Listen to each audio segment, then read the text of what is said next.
Aha! Today, Peter and Zach's dream has come true. They've bought a trailer. Now they're ready to begin their long-planned journey through mystical places all over the country to make their vlog.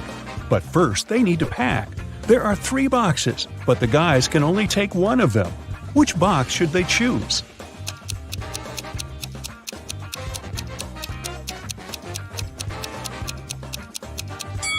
The first one.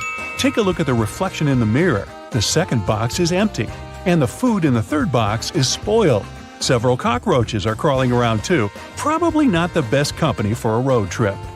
Peter's aunt, Sarah, gave the guys 3 patchwork quilts for the trip.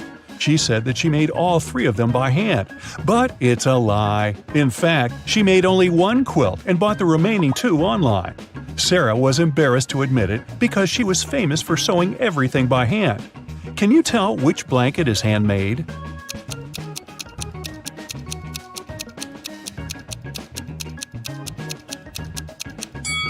The third one. Look at this piece of fabric. It's identical to Sarah's skirt. She sewed these 2 items using the same material. Finally, Zach and Peter hit the road. They headed for the first spot. It was an abandoned library on a hill. Subscribers told the guys many ghost stories about this place. But our vloggers were skeptical and wanted to explore the building on their own. They walked around the library, recording videos and taking Polaroid pics. But they didn't meet any ghosts. When they returned to the trailer and looked through the pictures, they freaked out and locked all the doors. They left this creepy place as soon as possible. What scared them so much?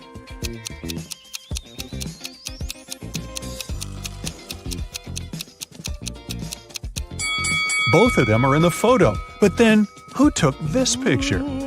The guys made a stop at the local coffee shop to get some hot drinks.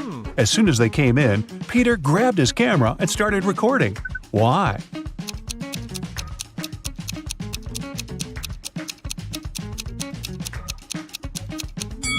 Here's a ghost.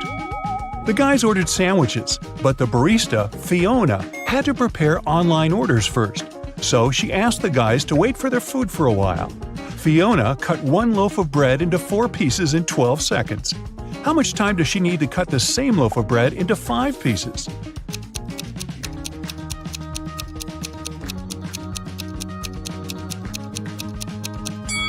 "16 seconds.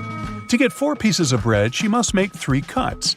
If it takes her 12 seconds to make 3 cuts, it means she makes 1 cut in 4 seconds. If Fiona wants to cut the bread into 5 pieces, she needs to make 4 cuts. 4 seconds for each cut makes it 16 seconds in total. Oy, my head's spinning. Zach noticed a fortune teller shop in the basement. It could make great content for the vlog, so he went downstairs.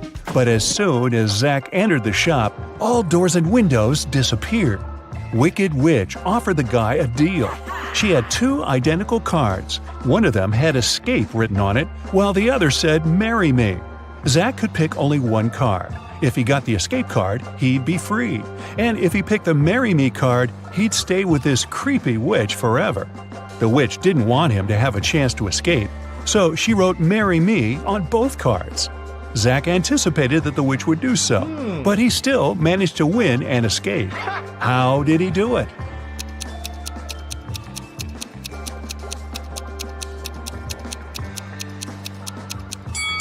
He picked a card and dropped it in the fireplace, saying it was an accident.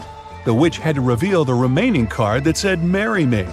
According to the rules, there had to be 2 different cards. So the witch had nothing to do but agree that the card Zach had picked and burned must have been the escape card. Peter and Zach continue their journey. In the evening, the guys saw these 3 hitchhikers not far from a bus stop. They could only pick up 1 person. Who should they choose?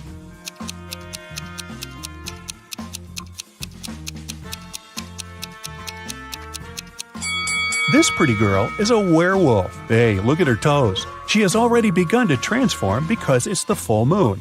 And this harmless-looking elderly lady is a runaway criminal.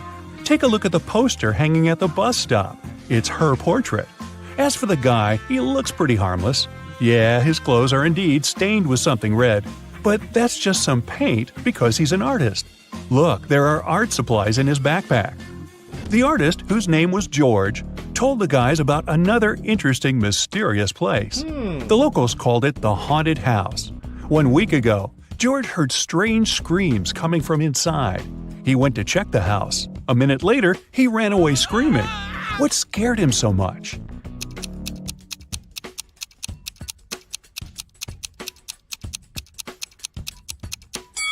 The portrait of this creepy clown is moving. Zach and Peter decided to explore that haunted house. When they entered the building, they didn't see any portraits, but they heard screams coming from the basement.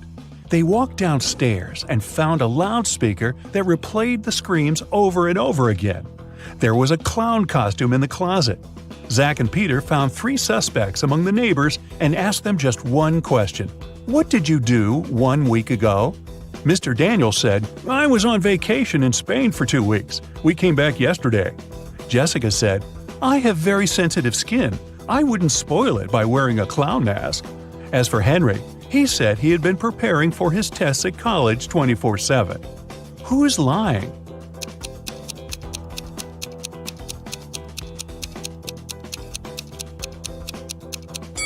Jessica.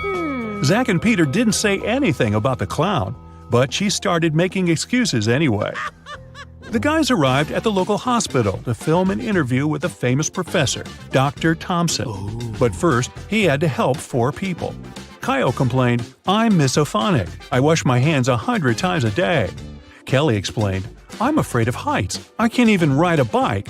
Fred complained, I have a strong fear of water. I can't even look at a faucet. And Jenny claimed that she had claustrophobia.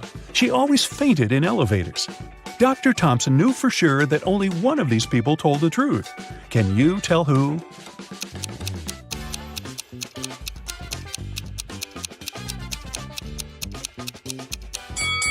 Fred can't be afraid of water. He has an aquarium with fish in his house. Jenny lives in a tiny van, so she can't have claustrophobia. And Kyle's apartment is too messy for someone who has a fear of dirt and germs. So it's Kelly. She sleeps on the floor, which is normal for someone with an abnormal fear of heights. Next stop, creepy caves. Zach and Peter went to see ancient ruins in the middle of the woods. Many people had disappeared there. The guys heard weird screams coming from the cave, ran toward the sound, and got lost. Suddenly, they saw 3 tunnels. The first tunnel was filled with fire. A hungry vampire was waiting in the second tunnel. And the third tunnel was filled with poisonous apples. Which way should they choose?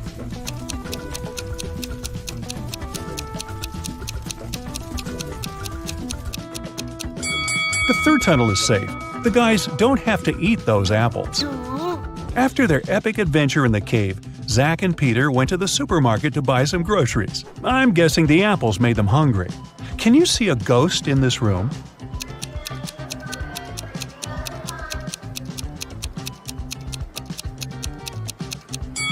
Here it is.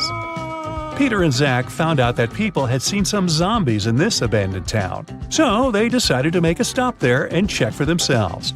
The town looked empty. The guys were very disappointed. But suddenly, a crowd of hungry zombies popped out of nowhere and started chasing them. The guys ran into a hospital and locked the door. Zombies began breaking the door down. Luckily, a helicopter with a rescue team arrived quickly. It was going to land on the roof.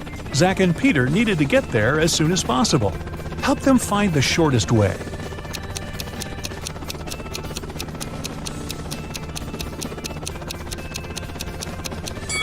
Here's the way. After saving the guys, the rescue team invited Peter and Zach to go skydiving together. They agreed and put on parachutes. They took this picture inside the plane right before the jump. Can you tell which of these people is in danger?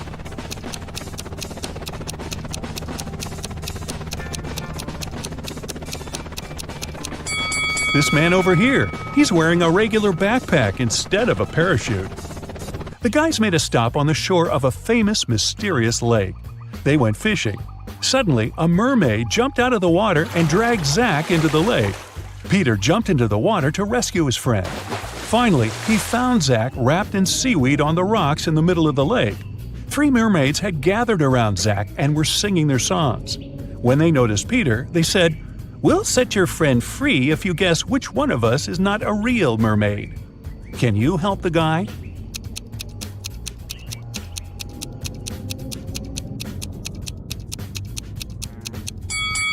This lady over there, her tail isn't real." Sometime later, Peter's aunt, Sarah, called them. She was very upset. She found out that she had left her diamond ring in the guy's trailer. Peter found the ring and said, "No worries, we're going to send it back to you." But there was a problem. If he sent it by post without locking the box, the ring would be stolen. Both Peter and Sarah had some locks, but neither of them had the key that would open the lock of the other. Still, they managed to make it work and Sarah got her ring back. How did they do it?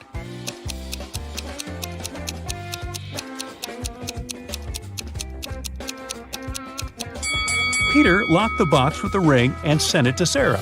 When Sarah received the box, she added her lock and sent it back. Peter received the box and removed his lock.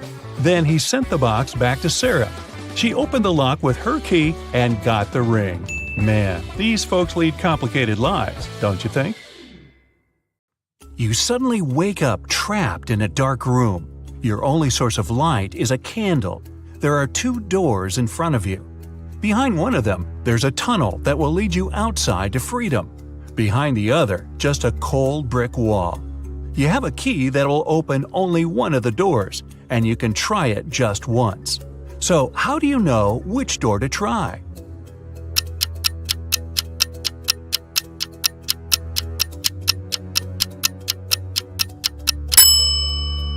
Hold the candle up to each keyhole. The flame will move near the door that leads outside. You escape to freedom, but you need to send some important documents to your friend Beth. You can't mail them in a regular package because the precious papers will get stolen. So you put them in a box and lock it. But Beth doesn't have the key to this lock. How can you send the papers if you can't send the key to the lock separately?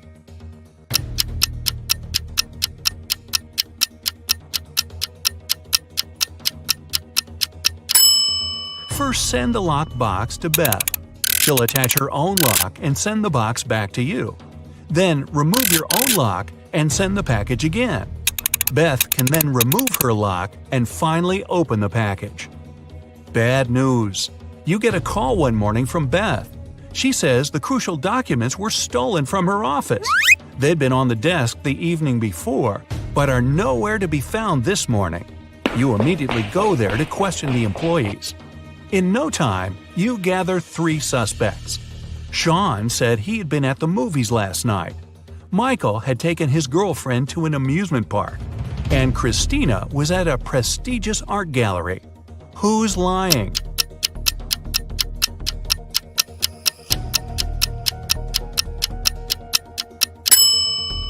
Sean. His movie ticket isn't torn. Having been caught red-handed, Sean makes a break for it.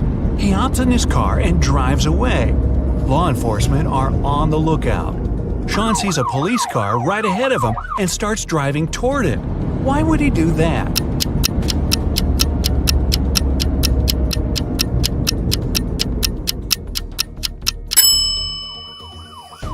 He was on a bridge. He needed to go toward the patrol car to get to the other side and make his escape.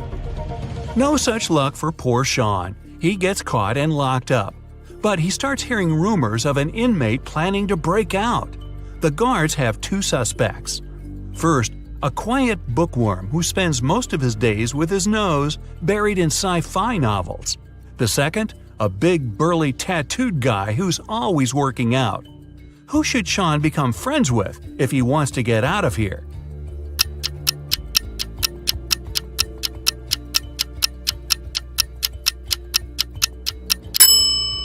The bookworm. Look closer, and you'll see his bookmark is actually a file. On Friday afternoon, the owner of that same prestigious art gallery discovered that 4 of the most famous artists' self-portraits had been stolen during an exhibition. The police show up to do an investigation, and now they have 3 suspects. Sarah, the artist, said she disappeared into one of the studios to paint. John, the security guard, explained he was just waiting outside and had no idea the portraits were gone. Daniel, the caterer, stated he was at a nearby store picking up extra napkins when the robbery took place. So, who's the thief?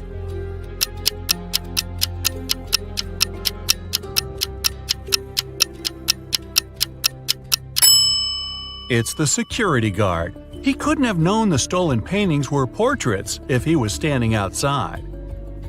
As fate would have it, there was another incident that night. Michael, who never really liked what passed for art in modern times, rushed into the gallery and caused millions of dollars worth of damage to several paintings. Yet the gallery's owner thanked him for his actions. How come?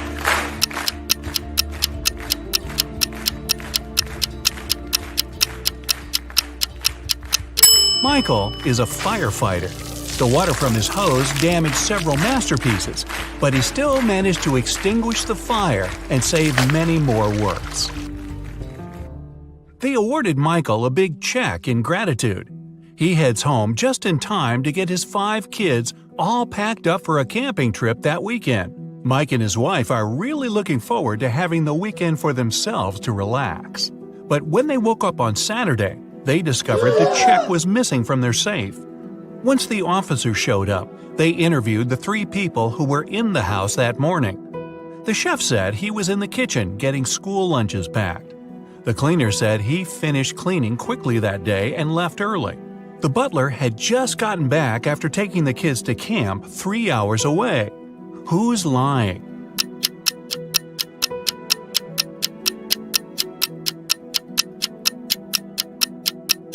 It's the chef.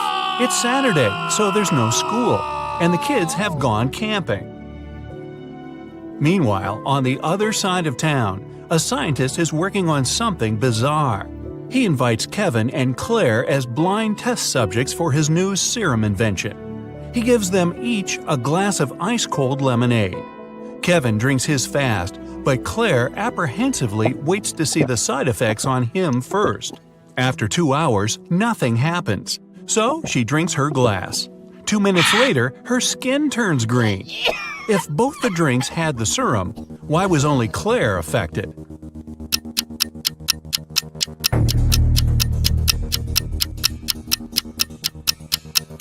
The serum was in the ice. Since Kevin drank his fast, none of it got in the lemonade. Claire runs out of the lab in horror. She gets in her car and speeds off. As she's driving down a long, empty road, one of her tires pops off. Good thing she has a spare in the trunk. But here's the problem. She now has no lug nuts to put the spare on with. So what should Claire do?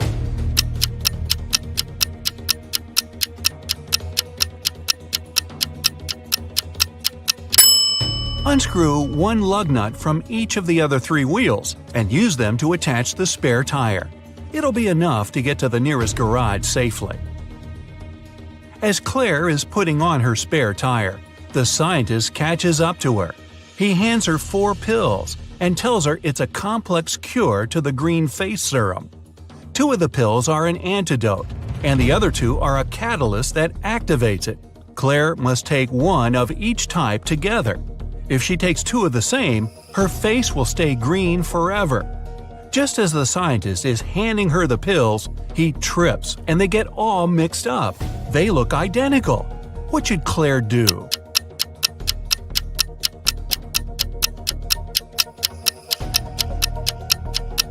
Grind the tablets up, mix all the powder together, and divide it in 2 parts. Each half will have the same amount of catalyst and antidote. It worked, and just in time. Whew! The next day, Claire has a big calculus exam. But funny enough, all the students in the class refuse to take it. Professor Miller can expel only 1 student for skipping the test. All of them know each other's names. If a student knows they'll be expelled, they agree to take the test. How can the professor make all the students take it?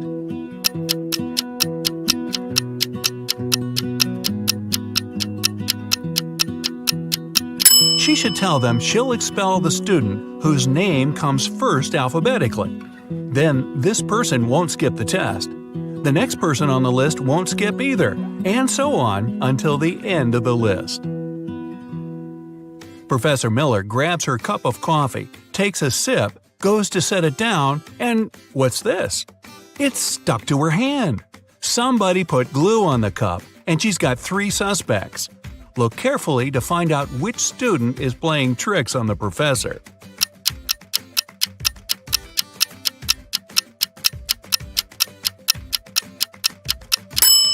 Sure, the first student has an awfully guilt-ridden look on his face. And the second student's smile looks just like pride for a job well done. But look closer at the third student's pocket. Yep, it's the tip of a glue bottle. Professor Miller is so annoyed by her class's shenanigans, she decides to change her career. Wow. She opens a shoe factory. She's so successful that she builds a second one in another city. But despite her success, the problems don't end. Her employees keep secretly taking shoes from the plant. What can she do to resolve the issue?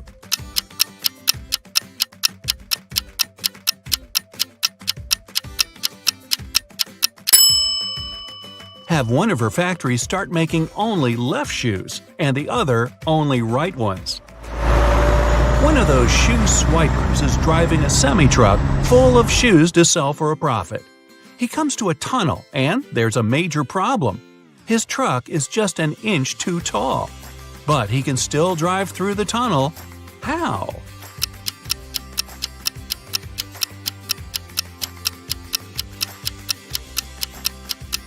Let some of the air out of the tires. It'll lower the truck just enough. When the shoe swiper gets through the tunnel, he comes to a fork in the road. One goes to the town, the other to never-ending wilderness. There are guides standing at each. The catch? One always tells the truth, the other always lies. The driver doesn't know who's who, and he's only allowed one question. What should he ask to find out which road goes to town?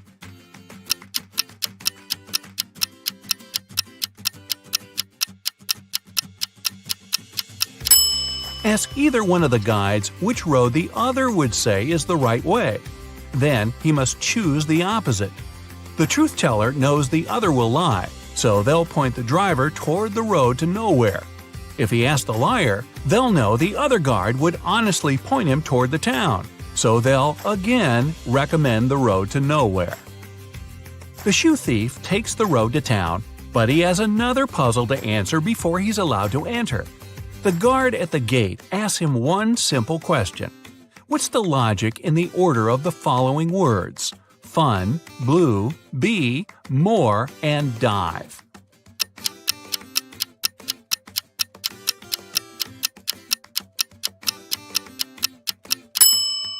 Every word rhymes with its number on the list. Fun 1, blue 2, bee 3, and so on.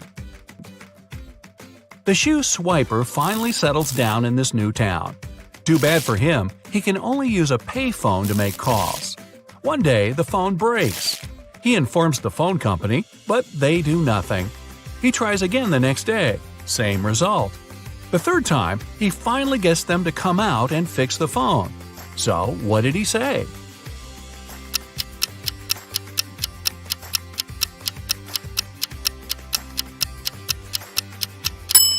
He claimed that people were making calls without paying.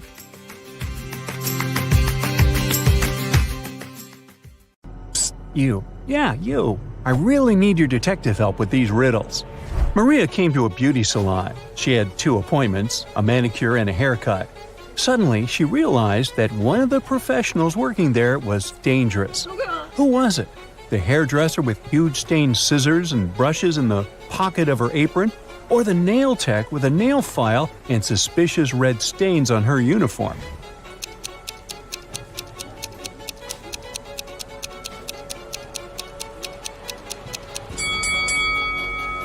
Look at the manicurist more attentively. In her bag, you'll notice a knife, a rope, and a tape. She's definitely dangerous. Oh, no. Look at these people waiting for their flight at the airport. Can you figure out which of them is a dog owner?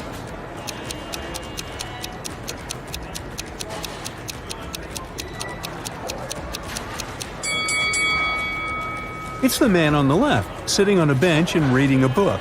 Have you been attentive enough to notice he's got a bone in his bag? It must be a gift for his pooch. Now look at these guys. One of them is a zombie. Can you figure out which one it is?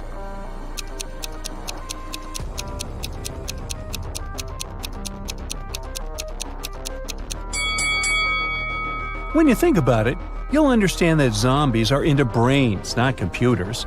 Plus, the guy on the right has a weirdly shaped palm, and he's looking at the other guy's head too intently. The gamer should watch out.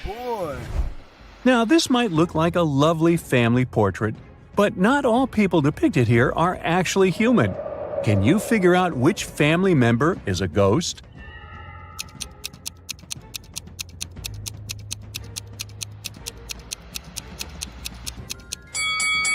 Pay attention to the shadows.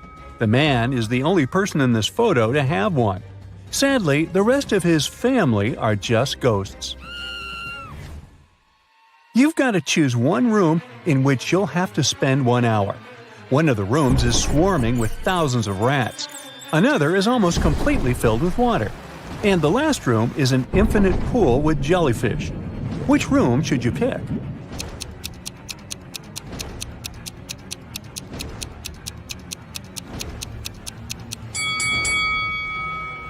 The second room is the safest option. If you manage to stay close to the surface, you'll be able to breathe since there's a bit of space between the ceiling and the water. Oh, yes. Look at these hybrid animals. You're about to fight one of them. Think twice before picking your opponent. The wrong choice may cost you your life.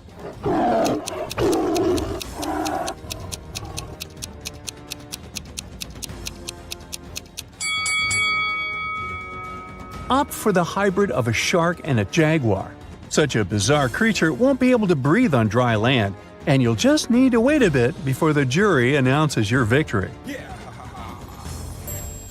So you've just moved to a new town. It's so small that there are just 2 barber shops there.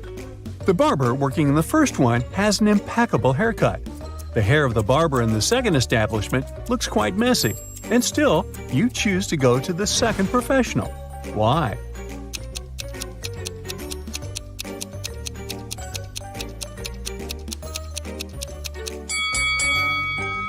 Well, if there are just 2 barbers in the town, it means the second barber gave the first one his perfect haircut. Look at these ladies attentively. All of them seem to be pregnant. But what if I tell you that one of them has just stolen a watermelon? Can you figure out who it is?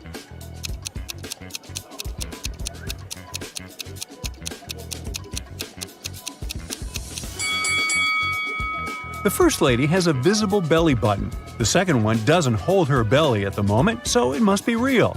As for the third girl, she's holding her belly tightly, and we can see something green through her clothes. She must be the watermelon thief. Now let's check your logistical thinking and math skills. You have 3 empty cups and 10 sugar cubes. You need to distribute these sugar cubes between the cups in such a way that each cup contains an odd number of cubes.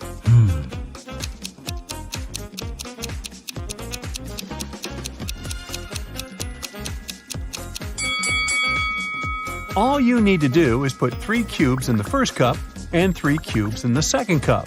After that, place the remaining 4 cubes and the second cup in cup number 3. This way, the first cup will have 3 sugar cubes, which is an odd number. The second cup will have 3 sugar cubes too. As for cup number 3, it will contain 7 sugar cubes, 4 of its own and 3 from the second cup.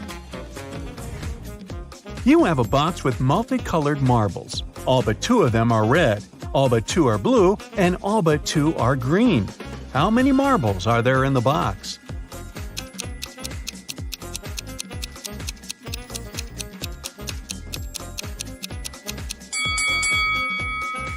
There are just 3 marbles in the box, blue, green, and red. A young lady has the same number of brothers and sisters, but each of her brothers has twice fewer brothers and sisters. How many sisters and brothers are there in the family?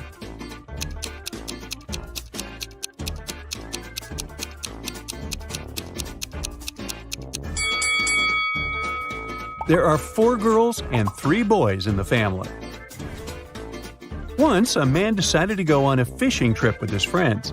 He asked his wife to pack some things for him: a fishing rod, a fishing box, some clothes that would be enough for a week, and his favorite pajamas. The wife did so. After the man returned, he entertained his wife with funny stories about what had happened during the trip. Suddenly, he asked why his wife hadn't packed his pajamas.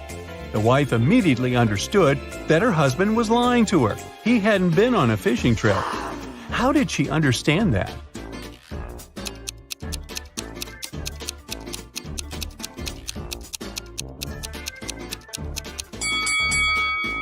The woman put the pajamas in the fishing box. And if her husband didn't find it, it means he didn't open the fishing box. What a weird fishing trip that was.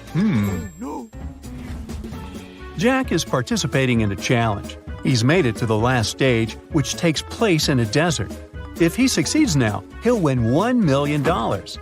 Jack needs to get a key out of one of 4 pots. On top of the first pot, there's a bowl filled with a strong acid. The second pot is covered with a bowl full of venomous spiders. In the bowl placed on the third pot, Jack sees a raging fire. A viper is curled up in the bowl covering the fourth pot. Now Jack isn't allowed to drop the bowls to the ground or turn them over. Which pot should he choose?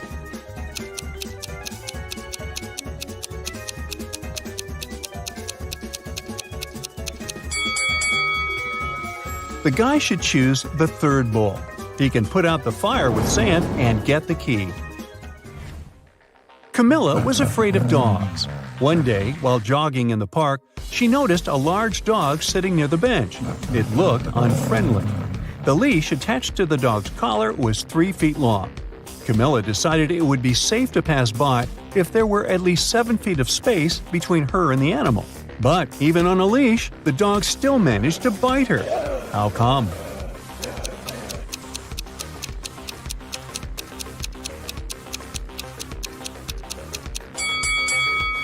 Well, the leash wasn't tied to anything. Kevin, a security guard in an amusement park, found a boy standing near a roller coaster. The kid said his name was Nick. He didn't know where his father was. Kevin took Nick to his office and made an announcement. Soon after that, 2 men showed up at the door. The first exclaimed that he and his son had been in a cafe. But after eating his burger, the man felt so unwell he had to spend almost 20 minutes in the bathroom. When he got out, his son wasn't around. The other man interrupted him, saying that he had ridden a roller coaster with his son. Then he left the boy to wait there and went to get some hot dogs. Which man was Nick's father?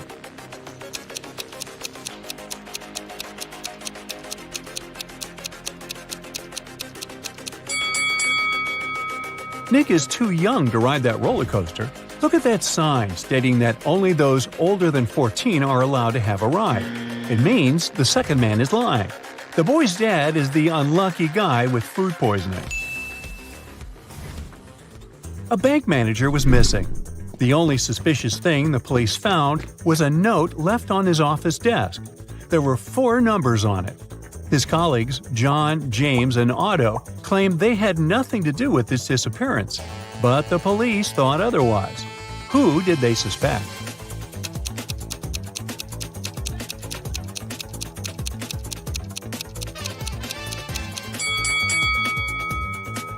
When you write the word 1, it starts with the letter O. 2 starts with T, and so does 3. Then we have 1 again. That's the letter O. Together, we have the name Otto. And finally, a funny riddle might help you relax. Why should you never trust gravity?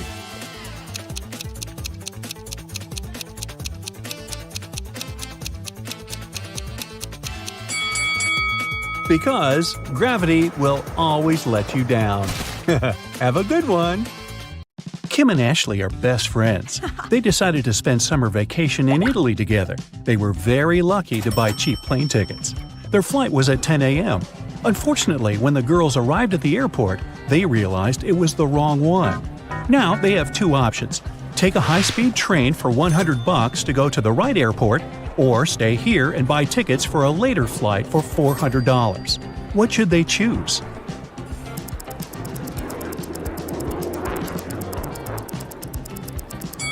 The second option. Look at the clock on the wall. It's 9:55 a.m. The boarding for their flight is already over. They won't make it even if they take the high-speed train. Kim and Ashley bought new tickets. They went to the airport restaurant to drink coffee. But one weird detail scared Kim away. She suggested they should leave that place as soon as possible. What did Kim see?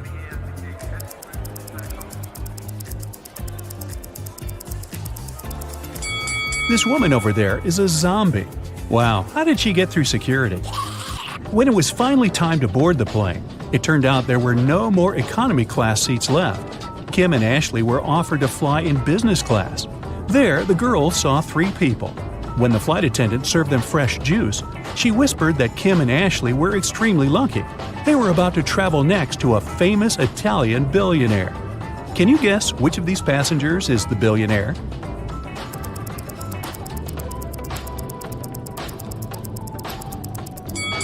This glamorous lady is a good candidate, but it's very unlikely a billionaire will wear a 100% polyester coat. This guy's business suit is very elegant, but look at his shoes. They seem quite cheap and worn out. This funny gentleman must be the real billionaire. Although his outfit is rather casual, his gold watch looks very expensive. The glamorous lady began to chat with Kim and Ashley. She told them she had recently visited an exotic island with her friends. Then she showed the girls some pictures. When the lady went to the bathroom, Ashley whispered to Kim, "This woman is a liar. She photoshopped this picture." How did Ashley know that?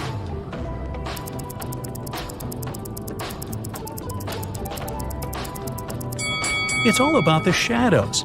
They all look natural except for this one. The glamorous lady took a sip of her juice and started coughing. Suddenly, she fainted and fell into the billionaire's arms. He was ready to shout for help, but Kim stopped him, saying the woman was faking it. How did she know that?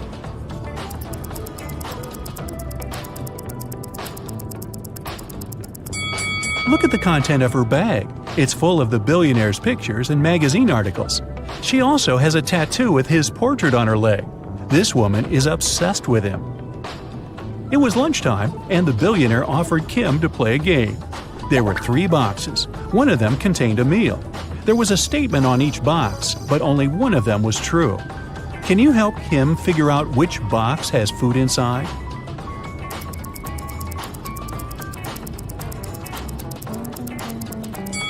If the food is in the first box, there are 2 true statements. And if the food is in the third box, there are also 2 true statements. But we need just 1 true statement.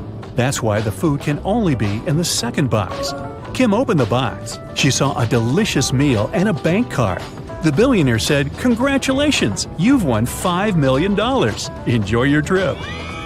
Kim and Ashley landed in Rome and went to get their luggage. It turned out that Ashley had had the same suitcase as 2 other passengers, and they had a little quarrel. Can you help distribute the 3 suitcases among these people?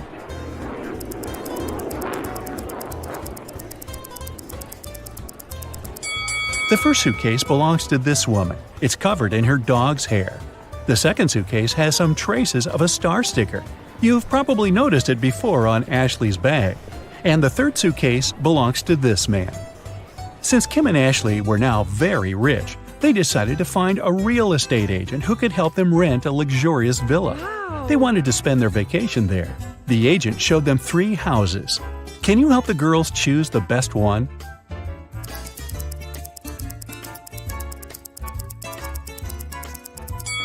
There are cockroaches in the first house. They won't make very pleasant neighbors. The second house is too old. There's a crack in the wall, which doesn't look safe. And the third house looks pretty good. As for the pool, it can be easily cleaned. Yes! Kim and Ashley left the villa and went sightseeing. When they returned, they found out that someone had stolen their passports from the safe. The girls called the police, and they interrogated 3 suspects. The chef was too busy making dinner for Kim and Ashley. The cleaner was dealing with the pool all day, and the gardener said he had been outside planting flowers. He didn't notice anything suspicious. Who's lying?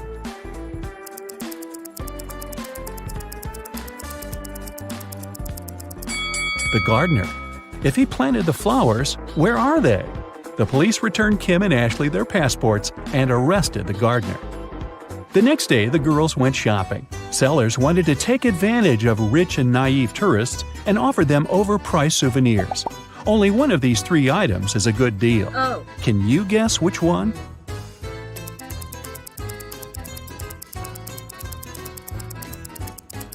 Take a look at this Venetian mask. It says made in China, which means that this mask can't be real.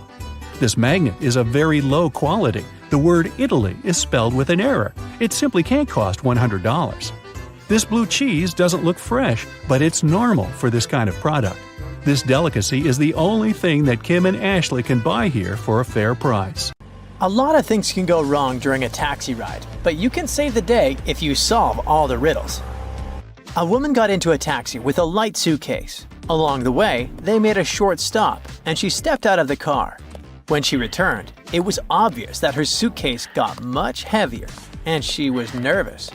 The taxi driver took her to the police. Why?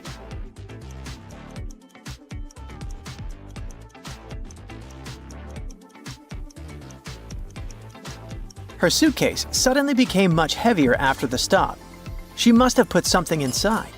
The driver noticed she was nervous and suspected that the luggage might contain illegal or stolen items, so he decided to take her to the police. A passenger took a taxi and the ride cost $18. He gave the driver $50. The driver got distracted and accidentally gave back the $50 bill instead of a $20 bill. How much money did the passenger get as change?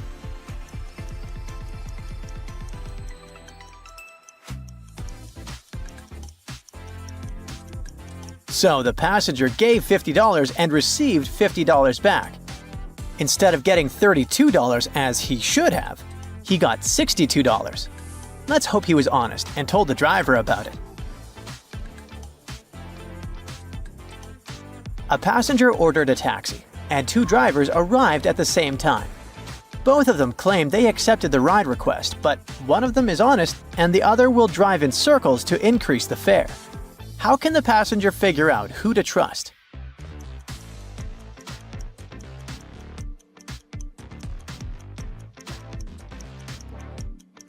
The female driver has a taximeter on the dashboard, showing the fare and distance traveled. This means she is a legit driver. The male driver has no taximeter, and there's a map on the front seat. He might be planning to take unnecessary detours. A woman ordered a taxi through an app and saw that the car number matched the one in the booking. But as soon as she got inside, she realized that the driver was an imposter. How did she figure it out?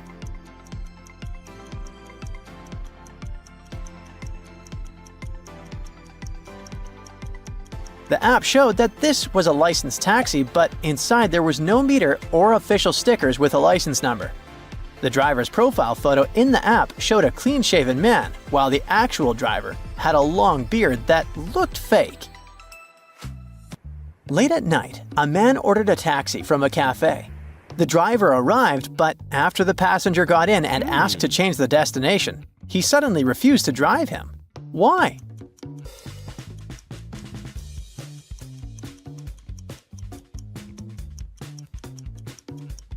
When the passenger got into the car, the taxi driver noticed that he had huge bags.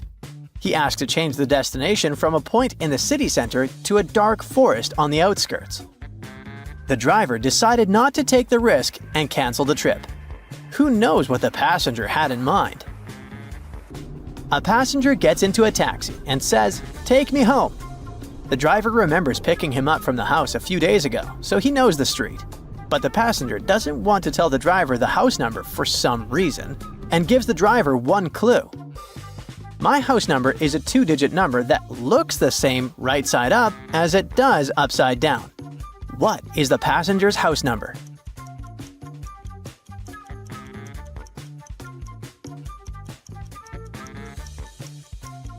It's 69. Sam picks up a man in a smart suit not far away from a jewelry store. He tells Sam, "Take the shortest route to the airport, but don't pass by the police station. There's a traffic jam there." Sam does the opposite and drives the man directly to the police station. Why?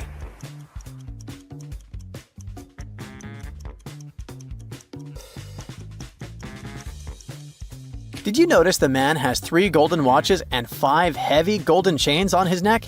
He must have robbed the jewelry store and doesn't want to be anywhere near the police station. A man hailed a taxi in the city center and gave the driver an address. The driver looked at him, then at his phone, and said, "Sorry, I can't take you," and drove away. Why?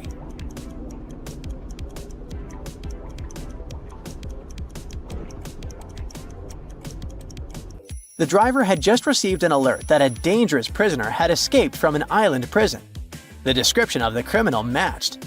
The driver suspected that the passenger might have changed into his lawyer's clothes and decided not to take the risk. Jill picks up a passenger at 3:15 p.m. The passenger needs to reach the train station by 3:45 p.m. to catch a train. Jill has 3 route options. Which route should Jill take?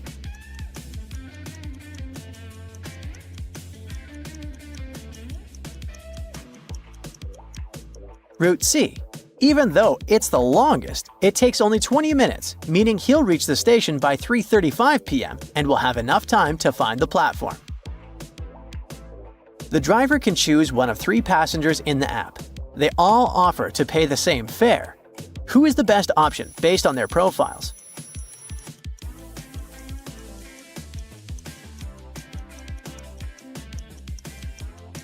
The driver should pick Rick. The trip is short, but the fare is the same as for other trips, and he'll get some generous tips. A woman messages the driver through the taxi app. The driver immediately calls 911 and they rescue the woman. How did the driver guess she needed help?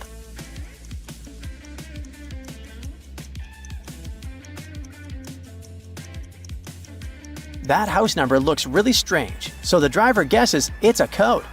I is the 9th letter of the alphabet, so it stands for 9, and A stands for 1, so it was a call for action.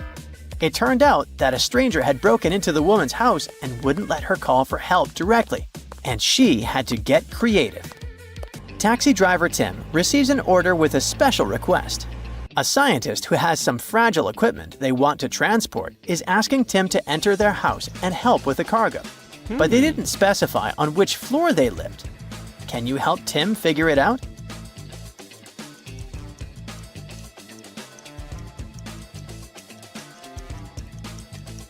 There's clearly a family with a child on the ground floor.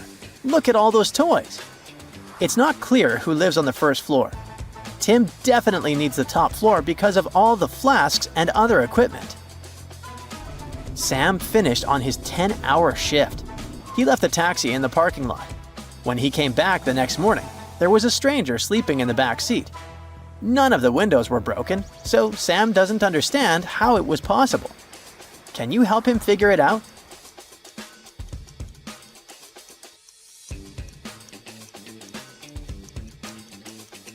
The stranger didn't have to break the window because the doors weren't locked. Sam forgot to lock the car because he was really tired after the 10-hour shift. The passengers are in a playful mood and don't want to name the destination address. Instead, they give the driver a rebus. Can you figure out where they want to go?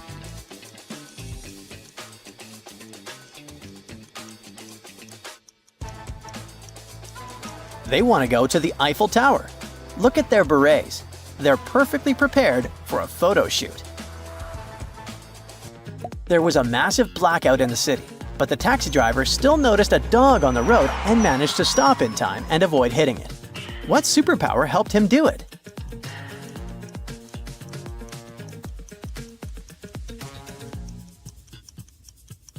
No one said the accident happened at night, and during the day, the driver didn't need electric light to see the dog. 2 daughters and 2 mothers ordered a taxi. The driver specified he had only 3 seats in the car, but it didn't stop them. How is it possible?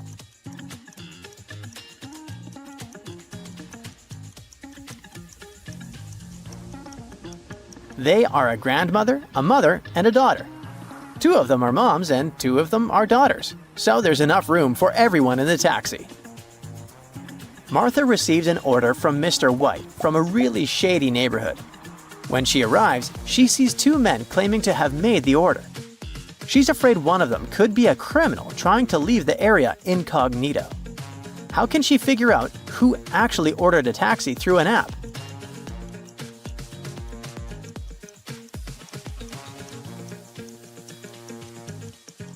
She just needs to ask to see the passenger's phone. The real Mr. White will have a ride request on it. All the passengers have arrived at their destinations, and all the taxi drivers are safe, thanks to you. Well done! Mark and Jane got married and flew off to a paradise island to spend their honeymoon there. But something went wrong. After the couple checked into their hotel, Jane suddenly disappeared. The hotel owner announced that Mark would have to play a game to get his wife back. If he won, they'd get a big cash prize that would cover the cost of their honeymoon. Mark had to agree. The host gave him a special jacket and said, "Tomorrow at sunrise, you'll only have time till sunset to finish all the tasks and save your wife. Mark will need your help to solve all the riddles and get his wife back, so stick around to help him." The next day at sunrise, Mark finds himself near the entrance of a huge labyrinth. Its walls are way taller than the guy, and there's no way to know where to go. Mark is worried that once he walks in, he won't be able to find his way out. How can he escape the labyrinth without getting lost and wasting too much time?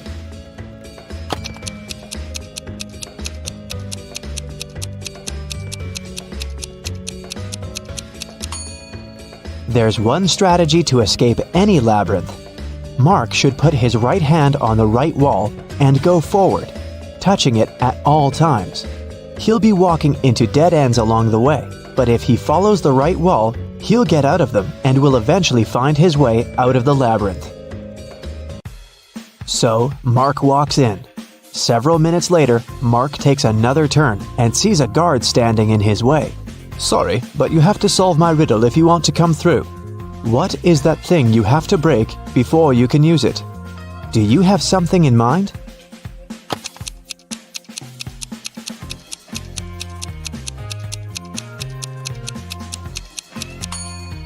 "That's an egg." The guard says nothing, just moves to the side, letting Mark pass.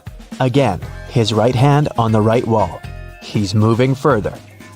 20 minutes later, the guy sees a locked door on his way. There are 5 buttons on the door, but only one of them will let Mark pass. If he chooses the wrong one, the door will get blocked until sunset, and he won't be able to save his wife. So, choose carefully. Which button will let him in?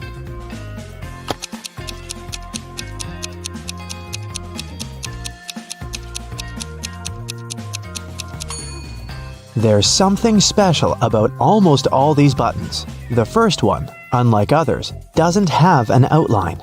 The second one is of a different shape. The third button is of a different color. And the last one is smaller than all the others. Only the fourth button doesn't have any distinctions. That's what makes it one of a kind. I bet Mark should press that one.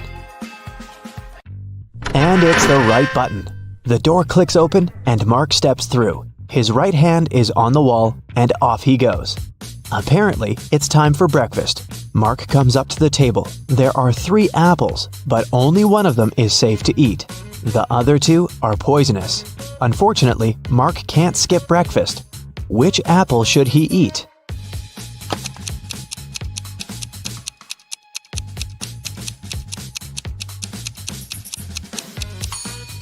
Look, this apple has a caterpillar in it. It means there's no poison in the fruit, and it's safe to eat. 20 minutes later, there are 2 more doors on Mark's way. He has to pick one of them. The first door is the way out, and the second one will take him back to the labyrinth. Which door should he choose?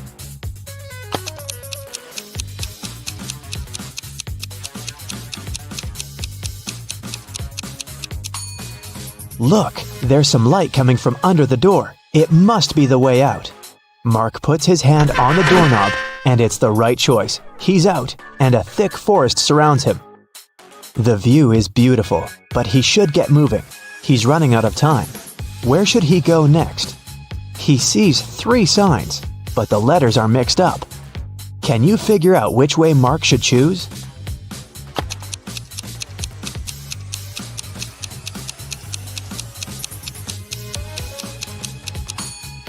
These signs are hints. If you put the letters on them in the correct order, the first sign will turn into right way, the second one into wrong way, and the last one will be wronger way, which is grammatically incorrect.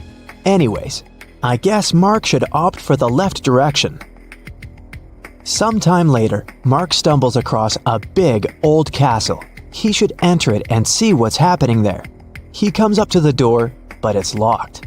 It requires a password. Here's a sequence of numbers. 4 more digits must be added to it. Can you guess which ones?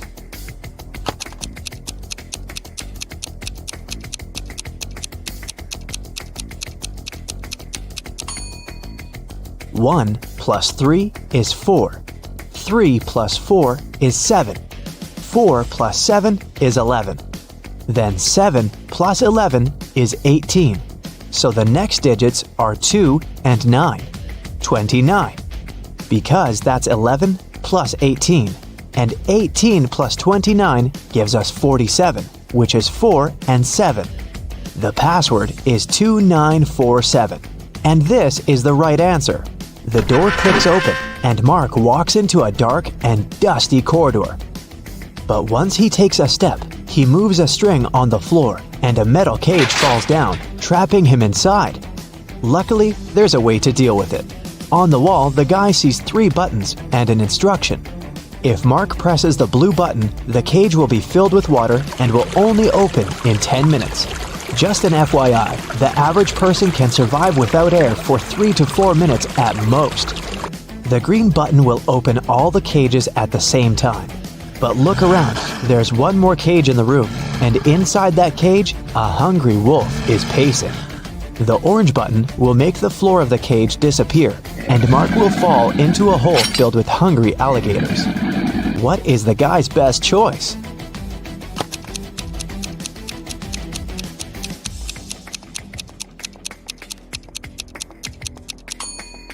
Seriously, there's no need to try anything risky. If Mark hits the blue button, the water will just go through the bars of the cage, and in 10 minutes, Mark will be free to go. Soon, the cage opens. Mark sees a long corridor with many turns. Mark's task is to figure out which turn is the one he needs. But it's not that hard. The guy is actually inside an art gallery with paintings on the wall. After every turn, he can see 2 pictures. Mark should just follow the original paintings. He will need your help to tell them apart. Okay, here's the first one. Which one is the original?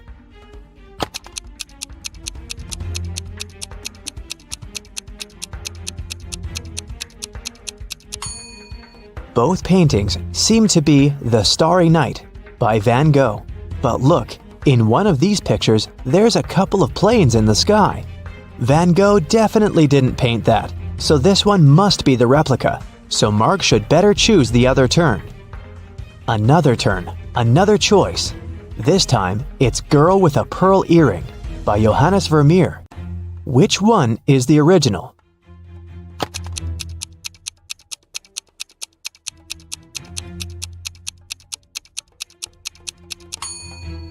I don't think the girl in the real masterpiece had a nose piercing, so the painting on the right is fake, and Mark should turn left. But surely you know this one, Mona Lisa by Leonardo da Vinci. But one of the paintings is really messed up. Can you spot the difference?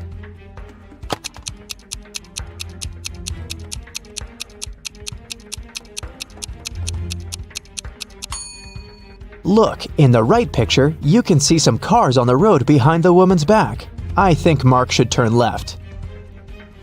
This is The Persistence of Memory by Salvador Dali. Which painting is a replica?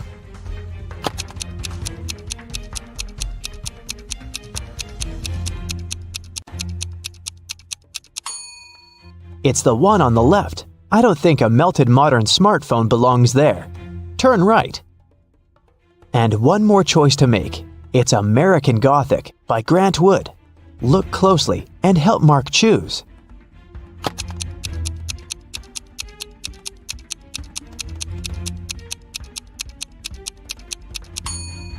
The man in the right picture has tattoos on his knuckles, which makes the painting fake, so Mark should turn left.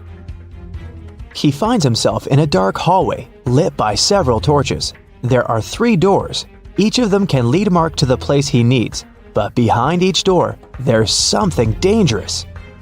The instruction on the wall says that behind the first one, there's an iron block equipped with a movement sensor. It crushes everyone who enters. Behind the second door, there's an electric shocker that never misses. Behind the third door, there's shattered glass all over the floor. Which way should Mark choose?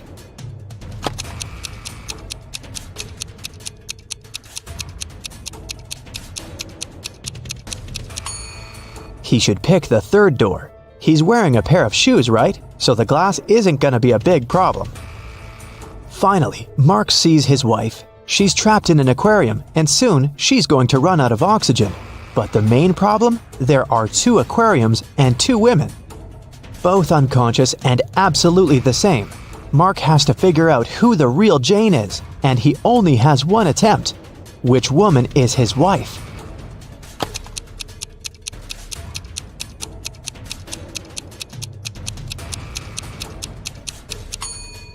Look, one of the women has an M tattooed on her wrist. M stands for Mark. It must be the guy's wife.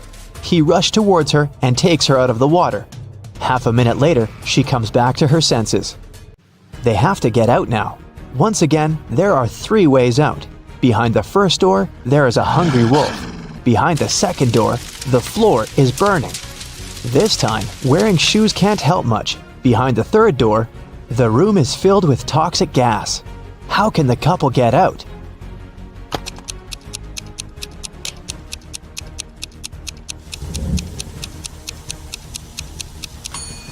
The floor is burning, so they have an aquarium full of water.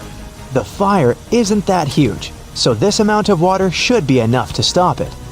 It's the right choice. Mark and Jane walk out the second door and run towards the exit they see in front of them. On the way out, there's a guard. Congratulations, you've completed the quest, but I will only let you out if you solve my last riddle. There's something that Saturn, Uranus, Venus, and Mars have that Earth doesn't. What is that?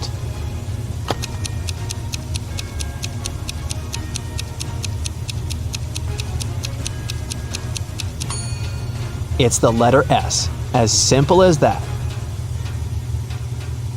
There was an incident in a secret laboratory. One of the scientists released a substance that turned people into vampires.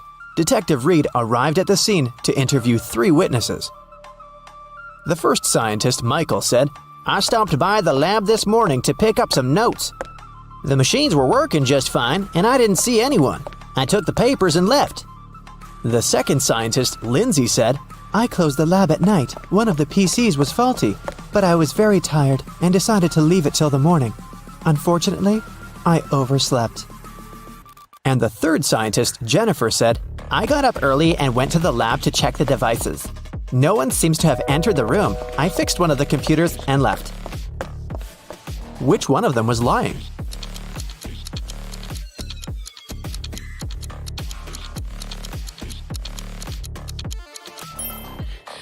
Michael is lying.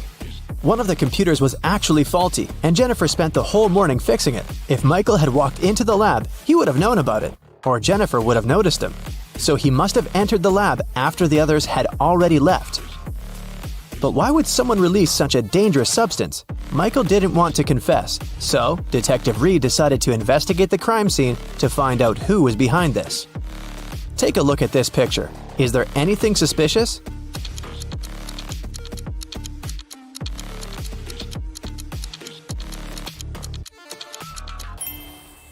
It looks like Michael dropped an ID card. And look, it doesn't belong to him. The name on the card is George Wilson. Let's ask him about the incident.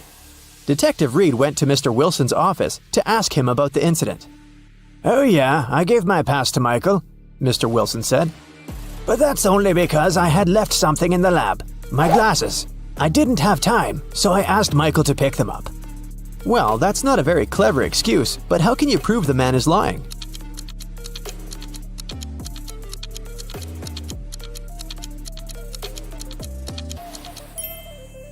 There's an open glasses case on the table, and the glasses are inside. But Mr. Wilson, Didn't you say that you left them in the lab? Oh, did I say my glasses?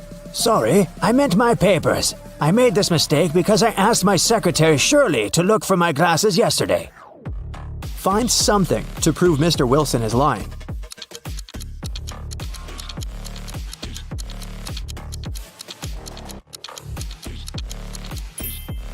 There's a calendar on Shirley's desk. Yesterday was her day off. It's marked red. Mr. Wilson is lying. Mr. Wilson was arrested, but people have already begun to turn into vampires. Can you guess who's actually a vampire?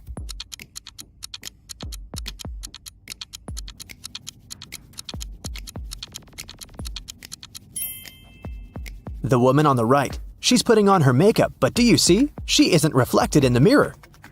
Meanwhile, those who haven't turned into vampires gather everything they might need to survive. Which of these people is more likely to stay alive?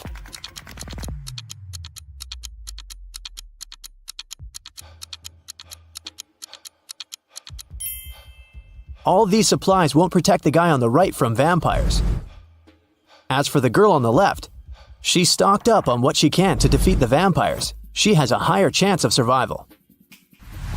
Let's check out the subway. There are 2 women here. Which of them is not pregnant?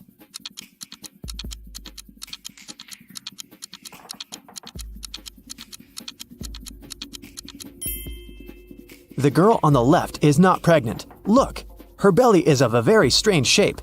That's because she has hidden her survival supplies under her clothes. Vampires decided to throw a party. Who among those present is actually an undercover human?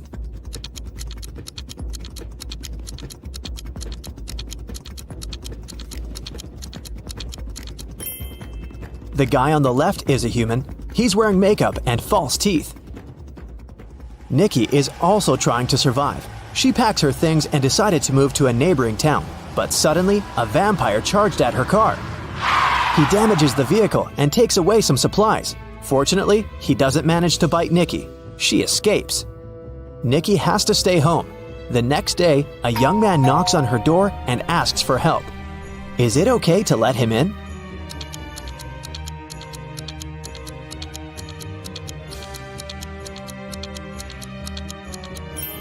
Nope. He has the same scar on his cheek like the vampire from the day before. Nikki continues to hide at home. One day, some girl starts knocking on her back door.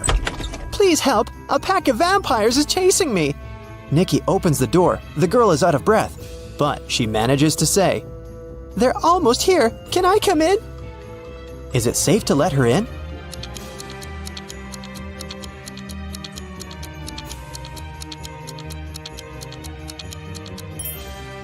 No! This girl is a vampire.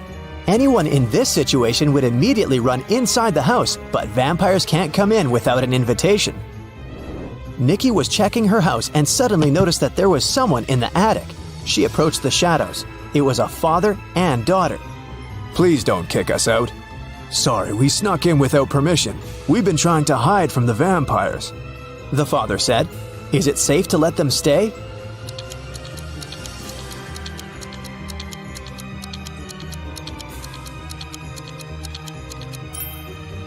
Yes, firstly, they're sitting in the sun, but their skin seems to be okay. Secondly, they managed to enter the house without an invitation. That means they're humans. Nikki let them stay. Let's take a little break. Time for some quick riddles. Think fast. A vampire lived in a 1-story black cottage. He had a black cat, a black fish, a black computer, a black armchair, a black desk, and a black phone. Everything was black. What color was the staircase?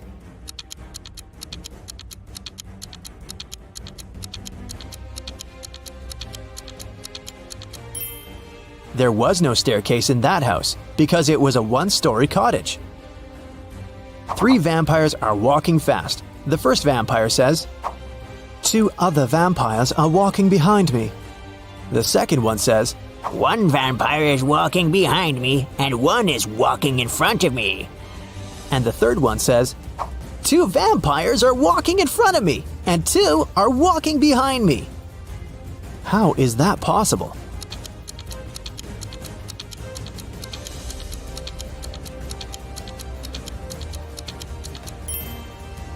These vampires are walking in circles.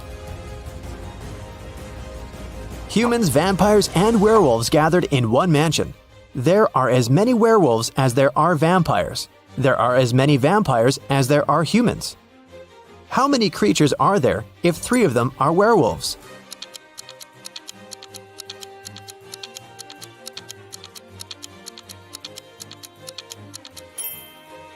There are 9 creatures in the mansion, 3 werewolves, 3 vampires, and 3 humans. Now let's go back to Nikki and her adventures. Nikki, Peter, and his daughter Becky decided to go to another town together. It takes 2 days to get there. They drove all day until night fell. Now they have 3 options. First, they can continue driving until the morning, despite the fact that they may meet a lot of vampires along the way. Second, they can spend the night in the nearest cave with bats. And third, they can sleep in the car. Which option would be the safest for them?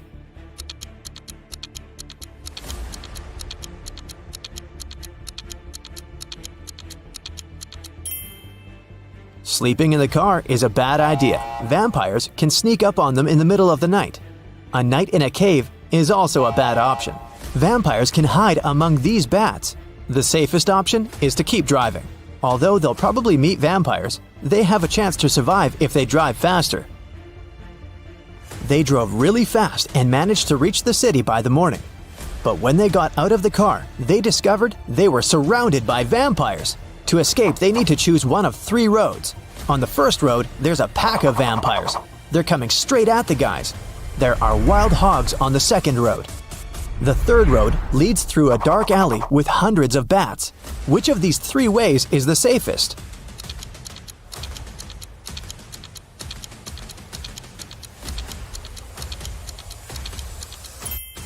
The second way is the best option because the sun illuminates it, so vampires can't follow Nikki and her new friends. Plus, these dogs don't look too unfriendly. The guys reached 3 stores. Now they need to decide which of the stores is safe to enter. Nikki, Peter, and Becky look through the windows to see what's inside. The first store is empty, but it seems to be full of traps. The second store is full of survivors, but they look dangerous. And the third store seems empty as well, but it's completely dark there, and you can't see anything except for dozens of bats. Where should Nikki lead her friends?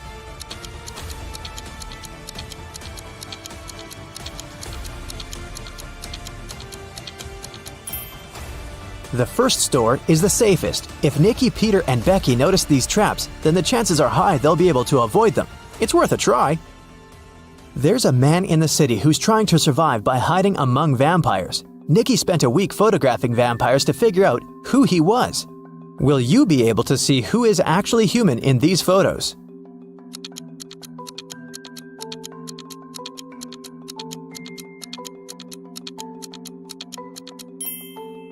You can see this man has all 4 photos. In one of the photos, he's eating garlic bread, and in this one, his leg is exposed to the sun. He's only pretending to be a vampire. Nikki and the others decided to invite this man to join their group. The man was delighted and said that his name was Douglas. He was a journalist looking for safe places for people. He suggested creating a password that only humans could figure out. They came up with this one: HAWUH. Can you guess why?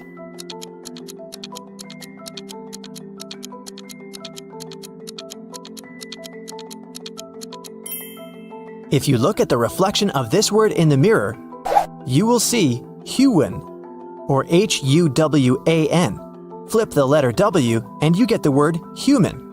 But only those who get reflected in the mirror will be able to solve this puzzle. Nikki and her friends settle down in this town. Can you guess which of these houses belongs to Nikki, in which Peter and Becky live, and in which Douglas has chosen?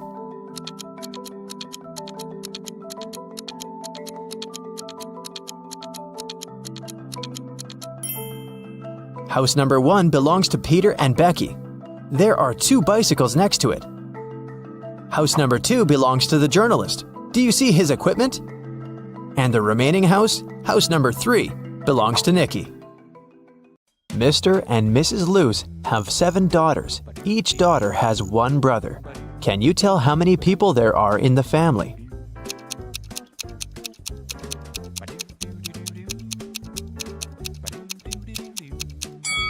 The correct answer is 10. Mr. Luce, Mrs. Luce, 7 daughters, and 1 brother. Dr. Luce is a world-famous chemist. Wow. He has just arrived in London to attend an international science seminar. The next morning, the lab cleaner found Dr. Luce unconscious on the floor. One of the 6 lab assistants poisoned the chemist. The names of the 6 assistants are Austin, William, Oscar, Leo, DJ, and Robert. To solve this case, lab managers called the local detective, Mr. Smith. Dr. Luce left this mysterious note on the table. Here's what he wrote: 76, 20, 44, 79, 16, 22, 7. After reading the note, Mr. Smith asked the police to arrest 2 criminals. Who are the criminals?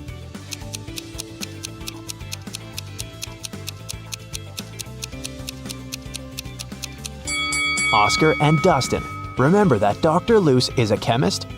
He encrypted the names of his enemies using the periodic table hanging on the wall. Dr. Luce got better and returned to his work in the lab. He invited a young scientist, Oscar, for a job interview. His resume was too good to be true, so Dr. Luce decided to check Oscar's logical thinking. He offered Oscar to solve this number puzzle. Oscar cracked this task right away. What about you? Here's a little hint. You should read this puzzle from left to right and from top to bottom. Question 1. What are the next 2 rows of numbers? And question 2. Why?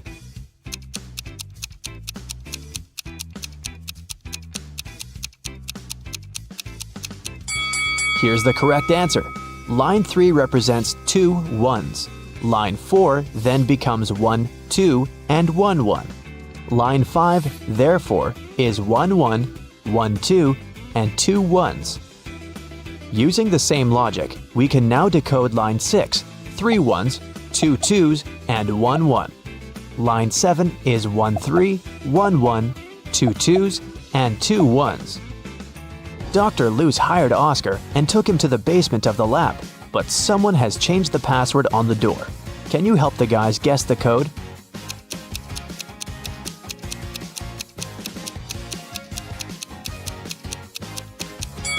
This rebus is a hint. The correct password is summary. Dr. Luce offered one more riddle to his new employee. How can a man go 8 days without sleep? Can you help Oscar crack this one?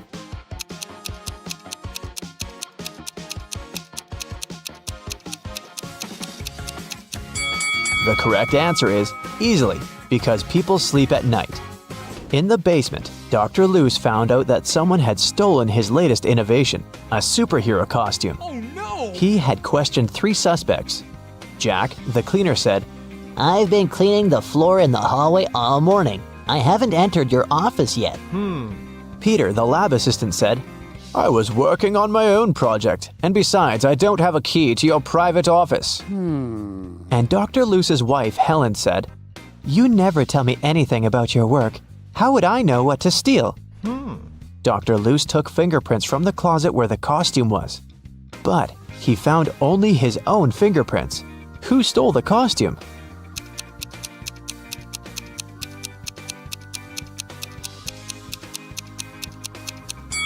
It was Helen. She's the only one who's wearing gloves. Oh. After a short interrogation, Helen confessed that she had sold the costume to Dr. Luce's major enemy, Dr. Phillips. Dr. Luce went to his lab to take his invention back. A creepy guard stopped Dr. Luce at the entrance and asked for a password. Can you help Dr. Luce find out the code? See the sign on the wall? You should rearrange these letters to spell just a single word.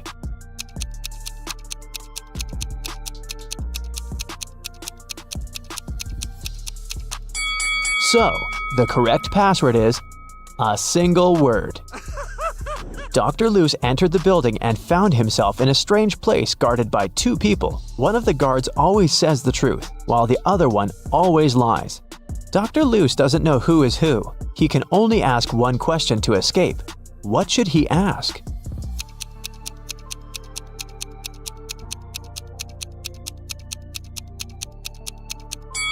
If he asks the guard who always tells the truth, he would tell that the other guard would point to the dangerous door. And if he asks the guard who always lies, he would tell the opposite door of the truth-telling guard and point to the dangerous door. In either case, both guards will point to the dangerous door, and then Dr. Luce should just choose the other door. Dr. Luce entered the room and saw this group of scientists. Can you spot anything weird in this picture?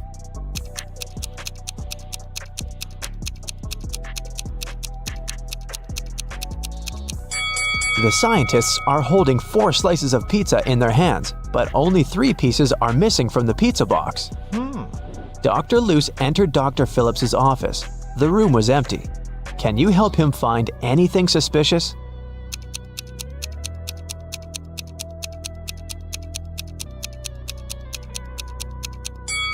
Someone is hiding in the ceiling vent.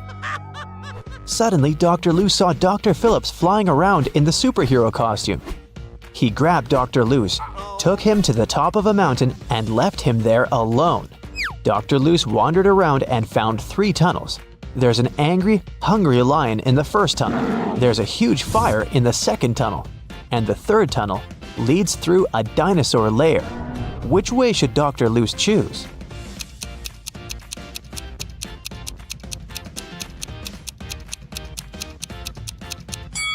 The third one. Dinosaurs became extinct millions of years ago. Dr. Luce came to a village and asked the local farmer, Rick, for a glass of water. Rick told him that he'd been struggling to divide his entire land between his 2 sons. Both of the sons have been very good to him, and now Rick's only wish is to treat his sons fairly and divide his land equally between them. But the problem is that the land has a weird shape, and thus there's no way to split it into 2 equal halves. Dr. Luce said, I have an idea. It can guarantee that the land will be divided in a manner that will satisfy both sons. Can you guess what's on his mind?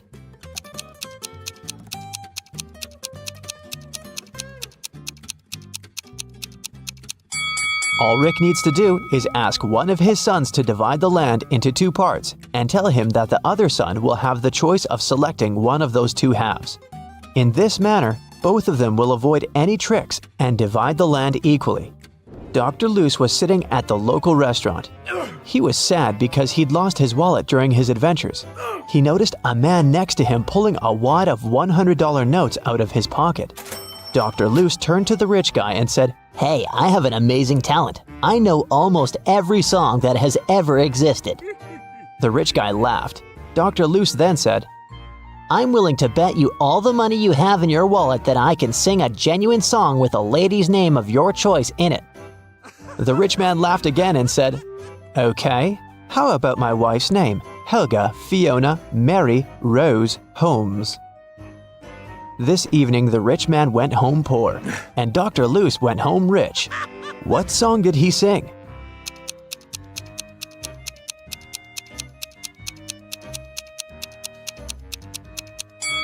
The Happy Birthday Song. The villagers told Dr. Luce mystical legends about the local forest. He liked creepy stories and decided to go there and see it for himself. He set off at night and soon got to the forest. He noticed a small shop nearby. The seller said, Hey bro, don't go to this forest unequipped. Take this magic potion. It will make any creepy monster fall asleep for 10 hours. Dr. Luce took 1 bottle and continued the journey. He wandered there for several hours, but he didn't see anything mysterious. Dr. Luce was about to leave right before dawn. Someone appeared in front of him. A pair of vampires that feed on humans and a siren who hunts people using her singing. So there are 3 enemies, but Dr. Luce has only 1 potion. What should he do?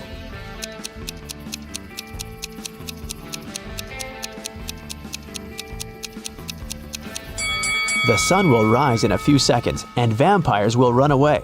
That's why he should pour the potion at the siren. Dr. Luce found an abandoned castle. As soon as he entered, someone locked the door. Dr. Luce found 3 ways out, but all of them were dangerous. The first path was full of hungry wolves. It was impossible to get through. The second passage was guarded by 5 vacuum cleaner robots that were reprogrammed to hunt down humans. And the third passage was filled with molten lava. What door should he choose?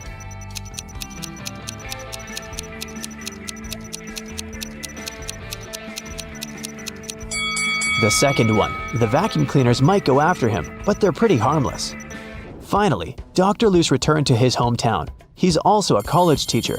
Unfortunately, he didn't have enough time to prepare for the upcoming class. Therefore, he offered the students this tricky lesson. There was no homework, assignments, or tests, but there was a final test that would have only one question on it. When everyone received the test, it was a blank sheet of paper with a question on it. What is risk? Most students managed to give their answers, but only one student deserved the highest grade. Yes! That's weird because he only wrote down one word. What did he write?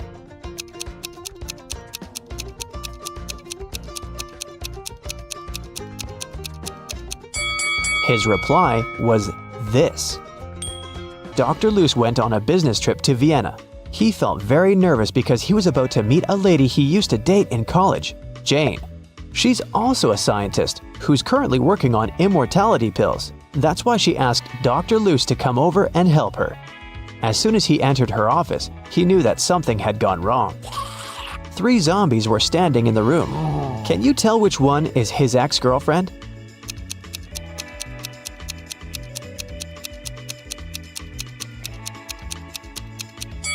Take a look at Dr. Luce's hand. He has a tattoo, T plus J. So his girlfriend is the second zombie because she has a tag on her foot that says Jane. Whose wife is a vampire?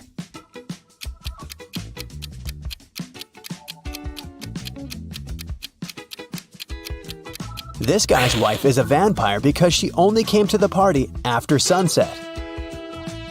Whose husband is a werewolf?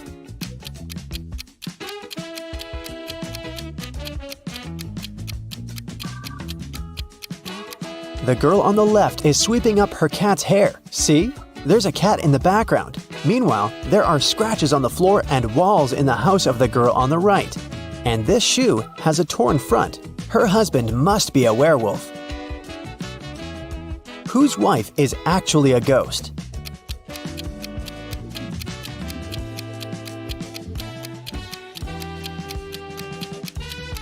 The woman on the right is wearing a ghost costume. It's Halloween. But the woman on the left is a real ghost because we can't see her legs under the sheet. Whose husband is actually a zombie?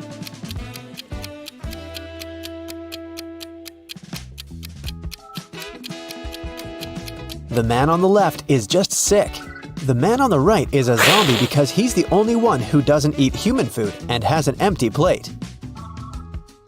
Water lilies grow on the lake. Every day, their number doubles. The lilies will completely cover the entire surface of the lake in 48 days. How many days will it take them to cover half of the lake?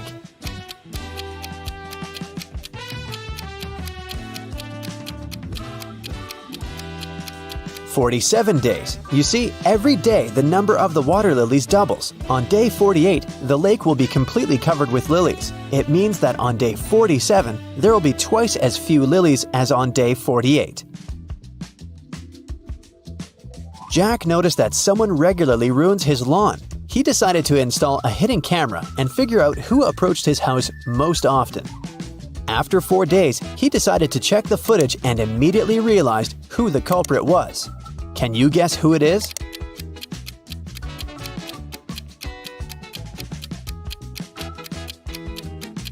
Jack's neighbor Karen ruins his lawn. She's present in all the photos, but she tries to disguise herself so that she can't be recognized. A woman didn't have her driver's license with her. She didn't stop at a railroad crossing when the barrier was lowered. Then, ignoring the stop sign, she moved in the wrong direction along a one-way street and stopped only after passing 3 intersections. Traffic police officers, seeing all this, decided not to interfere. Why?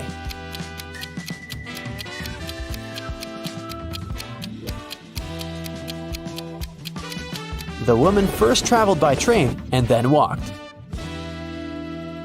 Mary is trying to enter an ice castle to save her friend Logan, but there's a combination lock on the gate. Luckily, there's a clue carved on the ice. Here it is. 162. One number is correct and in the right place. 842. 2 numbers are correct, but in the wrong place. 526. Nothing is correct. Can you guess the code?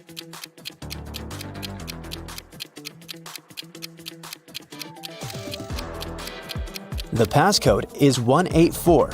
First, we exclude 2 and 6, since in 526, no number is correct. In 842, 2 numbers are correct, so 2 of the numbers we need are 8 and 4. The last number must be 1, and since 1 is in its place, we can easily figure out where 8 and 4 must go. Mary opens the gate and enters the castle. She walks down an icy corridor and comes across 3 doors. There is a severe snowstorm behind the first door. In the second room, there's a dangerous snow dragon. And behind the third door, there's a lake covered with a layer of dark blue ice. Which door should Mary choose?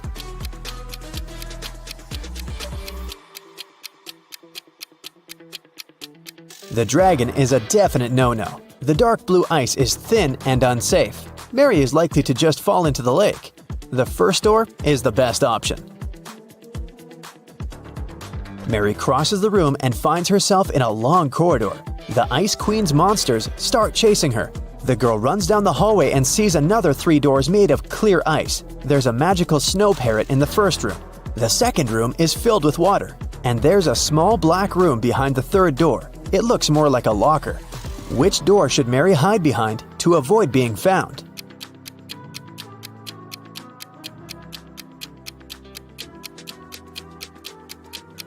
The Ice Queen's parrot behind the first door will scream when it sees Mary. The third door is a bad option because the doors are made of clear ice, so the monsters will spot her immediately.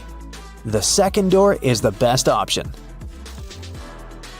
Mary swims away and finds herself in a big hall. She sees Logan, and they're about to run away together when the Ice Queen captures them in a cage. There are 3 levers next to the cage, and the Ice Queen gives Mary these hints. The first lever is going to open the cage, but they'll fall into a freezing cold underground lake.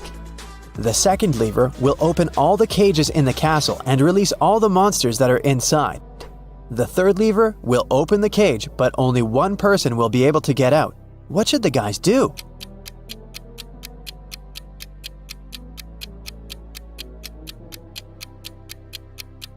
They should pull the third lever and let Logan out. After that, they should pull the first lever. Mary will fall into the water, but Logan will help her get out of the lake. John decided to make a vegetable salad for his friends. To prepare for it, he will need 3 peppers and the same number of tomatoes. And he needs fewer cucumbers than tomatoes, but more than radishes. How many different vegetables will John use in the salad?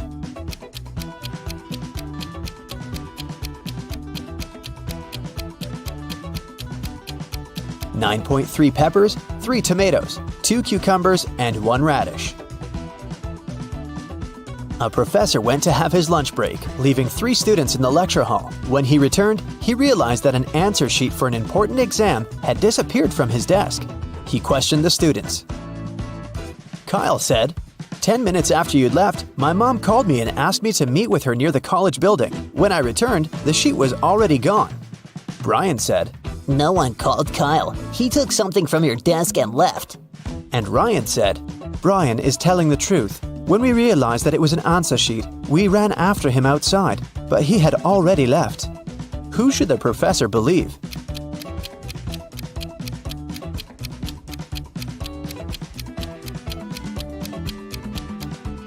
Ryan and Brian are lying. They said they had run after Kyle outside, but it was raining and they're both dry. Which of these artists is suspicious?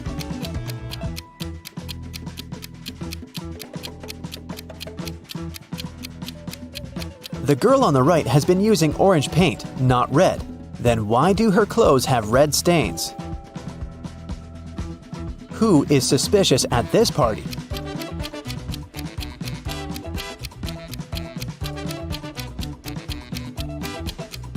The second girl marked this glass to know which of them contained poison. Which of these students is suspicious?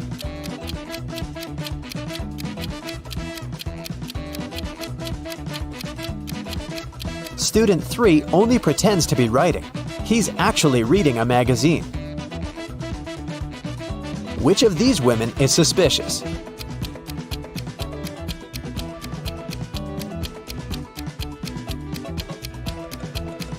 The woman on the right is only pretending to be pregnant. A prince married a simple girl and brought her to the palace. His mother, the queen, didn't like it at all. She started watching the girl and discovered that she secretly took some jewelry out of the palace and hid it in the ground under an oak tree.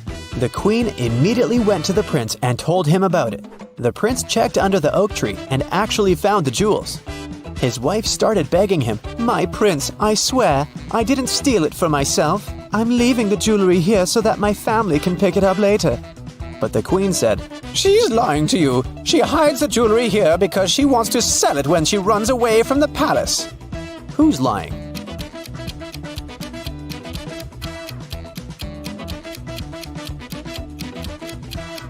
The girl's lying. No one forbids her to visit her family or give them whatever they need openly. She hides it because she'll need the money after running away. John had a lunch break, so he went to the butcher to buy some meat. He asked the butcher to cut the meat in a specific way.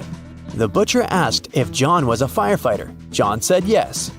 How did the butcher guess John's profession?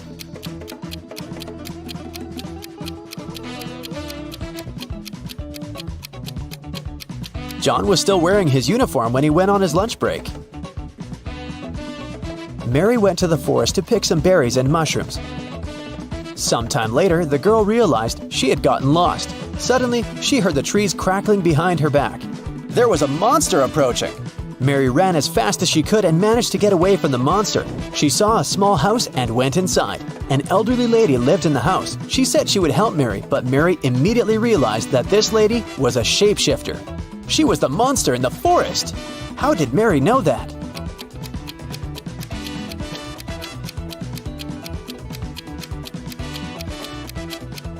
Have you noticed that the elderly woman has the same symbol on her hand as the monster had? Luckily, it turned out that the woman was not actually evil. She helped Mary to get out of the forest.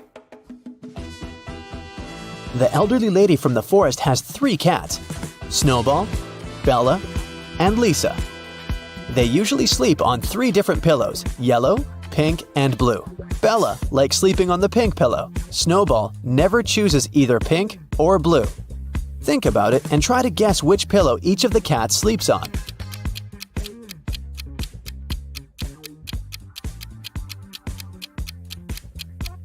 Bella sleeps on the pink pillow, Snowball lies on the yellow one, and Lisa sleeps on the blue one. Now it's time to think fast. Why is Santa Claus so good at karate?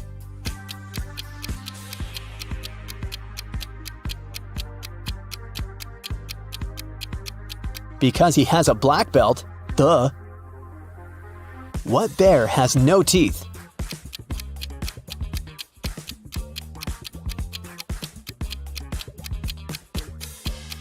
Marmalade bear. How can you make a rattlesnake cry?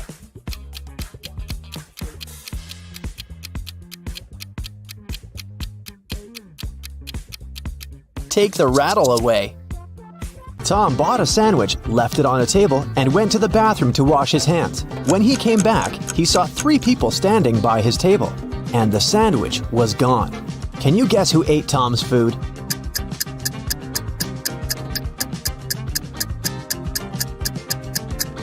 This guy over there. He left some crumbs. Tom decided to take a bus to get to the lab in time, but as soon as he took a seat, Tom noticed a vampire among the passengers. Can you see the vampire too?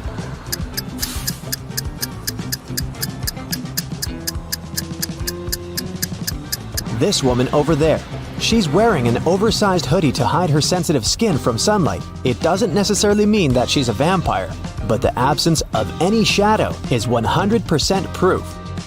When Tom tried to pay for his bus ticket, he realized he had left his wallet at the coffee shop. Luckily, the driver said, "I won't call the police if you can solve my riddle." Tom agreed to this deal and listened to the riddle attentively. I make loud sounds when I change. After I change, I get bigger, but weigh less. What am I? Have you guessed? It's popcorn. Tom came back to the coffee shop to get his wallet back. Josh, the barista, claimed that he hadn't seen any wallets. Shelley, the owner, said that she had recently seen a suspicious customer with 2 wallets. And Bill, the customer with 2 wallets, said that the second wallet belonged to his wife. Who's lying?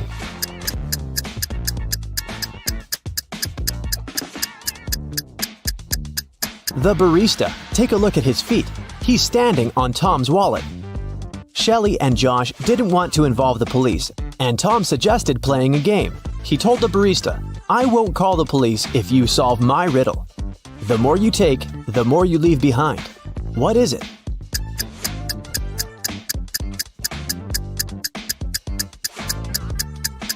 Unfortunately, the barista couldn't figure out the right answer and went to jail. The correct answer is footsteps. Tom was running out of time and decided to get to the lab by taxi. But his application went crazy and sent Tom this weird maze. The instructions said, if you want to know the numbers on the license plate of your taxi, solve this riddle. Can you help Tom?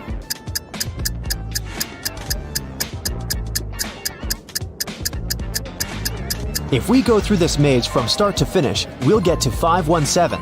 Tom found his taxi and hit the road. The driver stopped in the middle of nowhere and took out a weird gadget. He opened a portal that transported Tom to the top of a mountain. There, he met his own evil twin from a parallel universe, and this twin wanted the box. Tom started running and fell into an ice cave with 3 tunnels.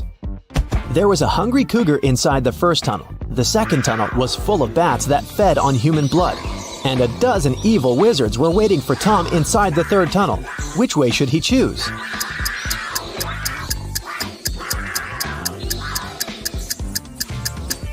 The second one. The bats are sleeping because it's daytime. Tom reached a little village in the woods and hid in a cabin. But then, he noticed something very creepy and ran away from that village immediately. What did he see?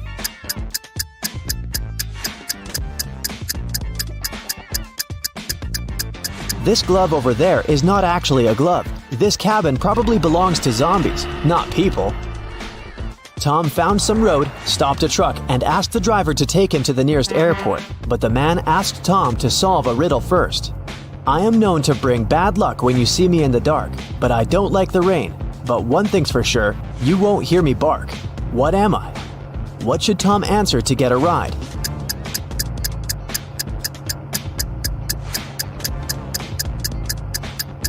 A black cat. At the airport, Tom tried to buy a plane ticket back to New York, but he didn't have any money. Suddenly, Lily, a famous blogger and influencer, invited Tom into the business class lounge. She was celebrating her birthday with her friends. Unfortunately, their magic knife could only make 3 cuts. They couldn't figure out how to split the cake into 8 pieces. Can you?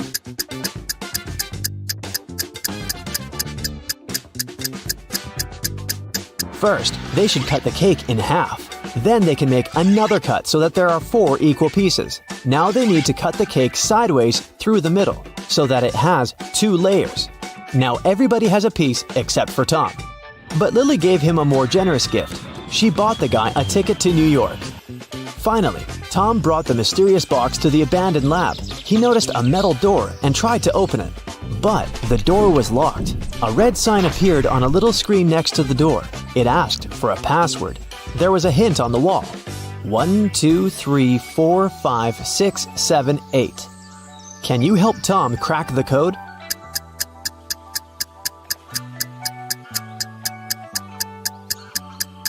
There are 17 spaces. After reading the number out loud, you'll get it. Type number 2, then number 4 3 times, number 6 5 times, and after that, 7 eighths. Voila! The light changed to green, and Tom entered the room.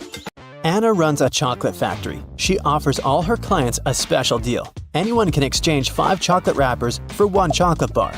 Robert spent 2 weeks collecting the wrappers and managed to find 77. Yeah! Can you tell what maximum number of chocolates he can get from Anna?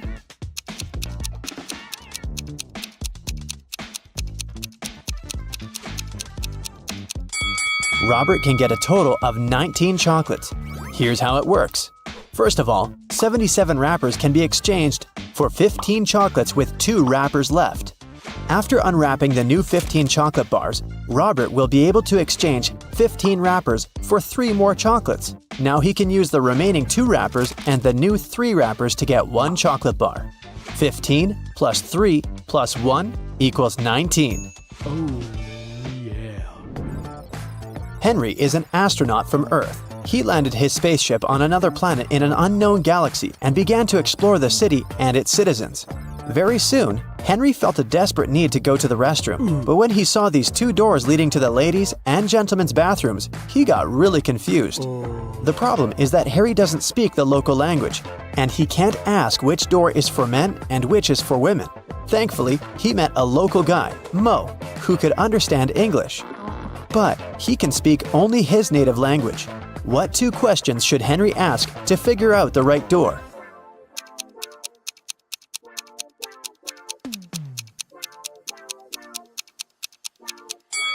He should point at one of the doors and ask, "Is this the men's restroom?" Then he needs to remember Mo's reply and ask, "Am I a man?"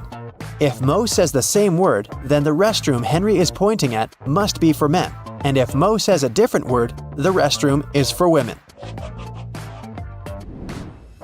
There were 9 candies in a box. 9 people took 9 candies, but 1 candy is still in the box. How can it be possible?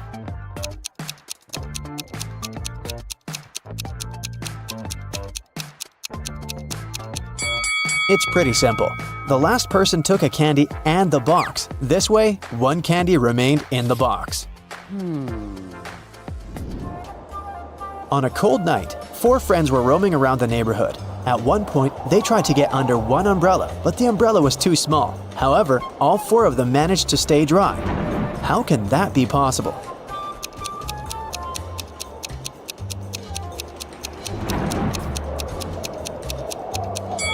It's possible because it wasn't raining.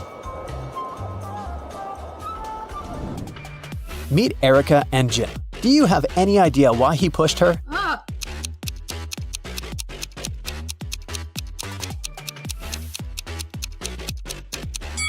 Because they're shooting a movie. Do you see that cameraman reflected in the window? Billy organized a betting game for his friends. According to the rules, he will place 2 candies, 1 yellow and 1 red, in a dark box. If the player picks the red candy, they will get $5,000. But if they pick the yellow candy, they will have to pay $500. Unfortunately, Billy's a liar. He put 2 yellow candies in the box instead of 1 yellow and 1 red. Billy's friend Wendy watched the players losing the game one by one. But when it was Wendy's turn, she won $5,000. How did she do it?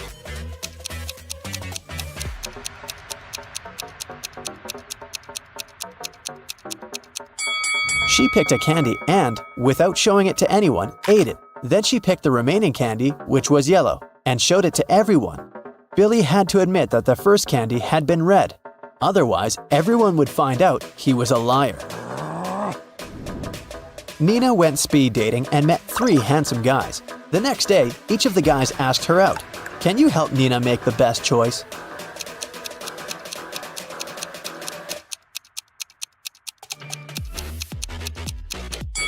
Brad didn't even ask the girl if she wanted to go to the restaurant or not.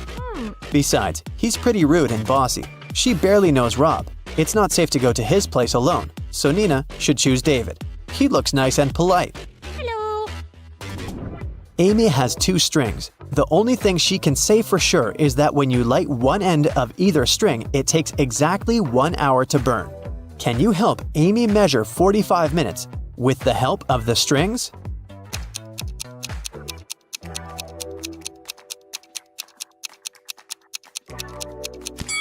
She should light both ends of the first string and one end of the second string. In 30 minutes, the first string will have burned completely. To measure the remaining 15 minutes, she should light the second end of the second string.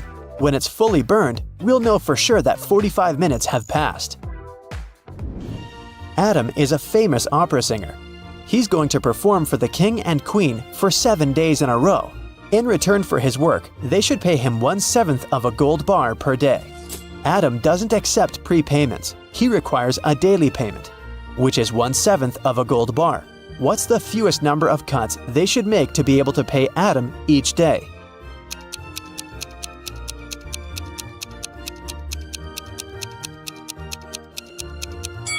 Just 2. Here's how it works. Day 1, cut 1/7 of the gold bar and give it to Adam.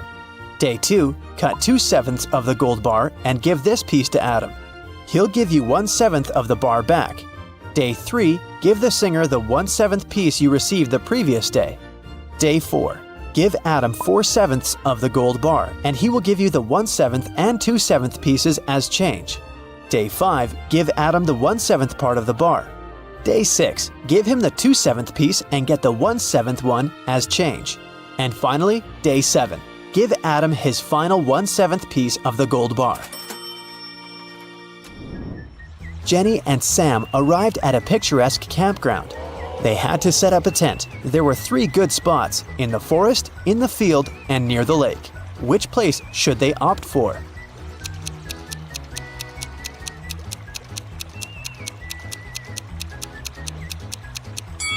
The best option is to choose the field. Wild animals live in the forest. As for the lake, look, a zombie is hiding in the bushes over there. Probably not the best neighbor. George was walking down the street. Suddenly, a wizard popped out of nowhere and teleported George to his castle. He offered the guy to choose between these 3 doors. There's a hungry tiger behind the first door. There's an angry dinosaur behind the second door.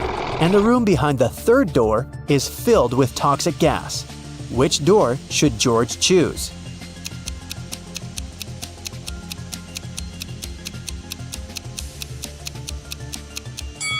The second one. Dinosaurs went extinct millions of years ago.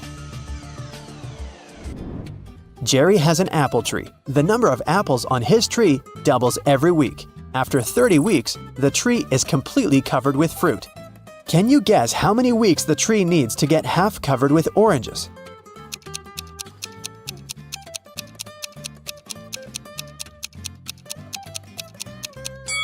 Oranges don't grow on apple trees, but if I asked you about apples, the answer would be 29 weeks. Because, as we know, the number of apples doubles every week. In the ocean, there's an island. On the island, there's a house. In the middle of the house, there's a glass of water.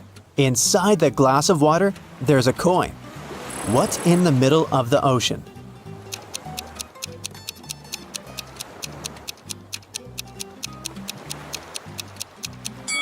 The correct answer is simple, the letter E.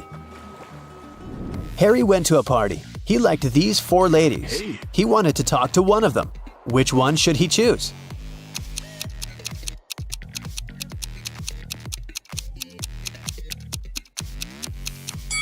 Take a look at the first lady's hand. She's a zombie. The second lady has a vampire bite on her neck.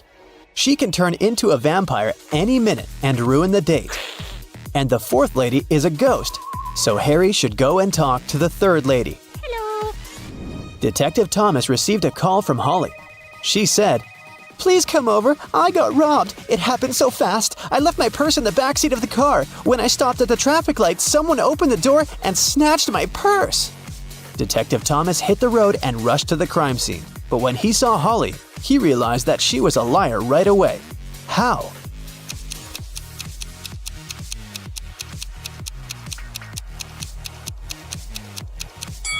Holly has a 2-door car. How could a thief steal something from the back seat?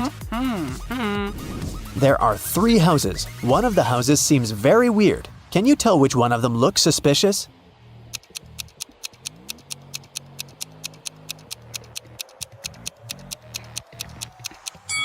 Look at the footprints. They lead to and from houses 1 and 3, so people come and go from those houses. As for the second house, the footprints only lead in one direction, inside. People come in, but they never go out. Take a look at this messy floor. Can you count the number of laptops that you can charge with the help of these extension leads?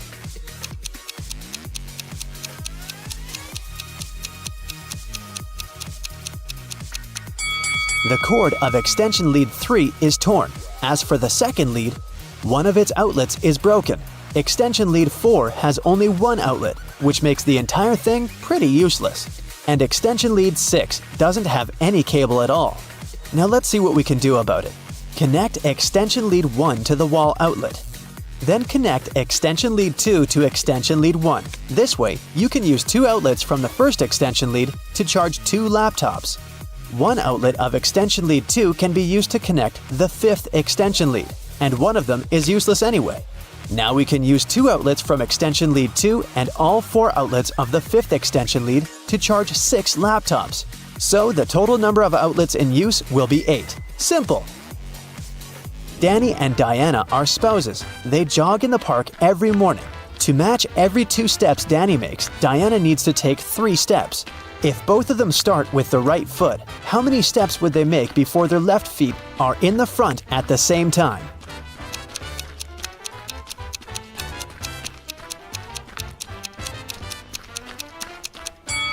They'll never reach that goal. Here's how it'll go. I'm a 5-letter word under you. Remove the first letter and I'm above you. Remove the second and I'm around you. Who am I?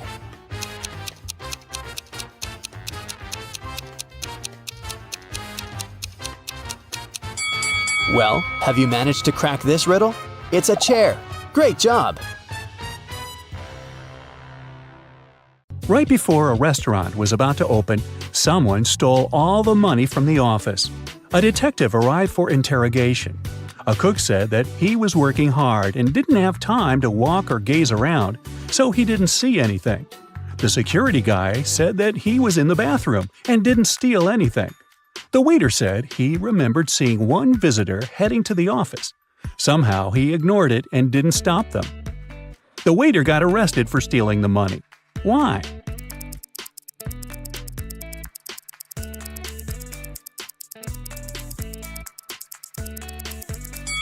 The restaurant was yet closed, and there couldn't be any visitors.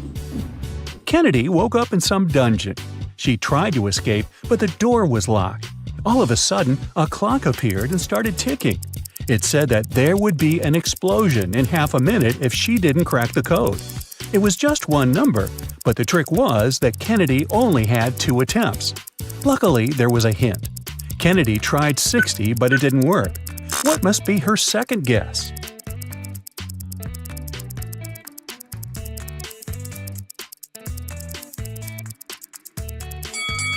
Remember the clock? When an hour hand points at 1, it means 5 minutes. When it points at 2, 10 minutes, and so on. So 12 equals 0. One rainy evening, Poppy drove to her boyfriend's neighborhood to return his hoodie. She walked in the house for a couple of minutes and forgot to lock the car. When she returned, she called the police because her laptop had been stolen from the back seat. The detective said that the girl had lied. Why?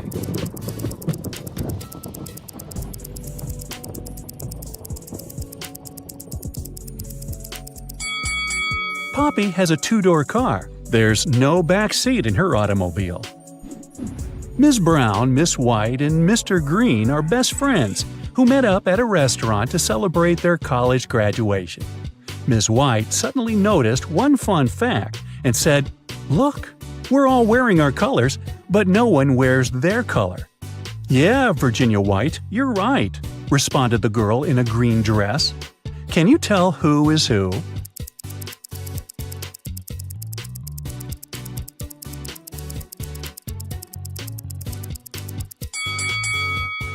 So, Ms. White can only be wearing a green or a brown dress. Since a girl in a green dress responded to her, Virginia White is wearing a brown dress. This leaves us with the fact that the girl in the green dress must be Miss Brown, and the girl in the white dress must be Ms. Green. Madeline wanted to make her dad the best present for his birthday. The problem was that she had 0 ideas. She decided to sneak into her dad's computer and see what he has saved in his online shopping cart. The computer required a password, and Madeline didn't know it. Can you help her figure it out?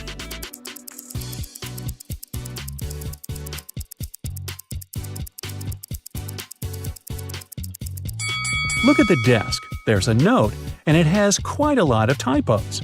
It could be done on purpose. Find every typo and put them together. O in laundry, extra L in school, I in clean, C in basement, and V in answer. So the password is OLICV.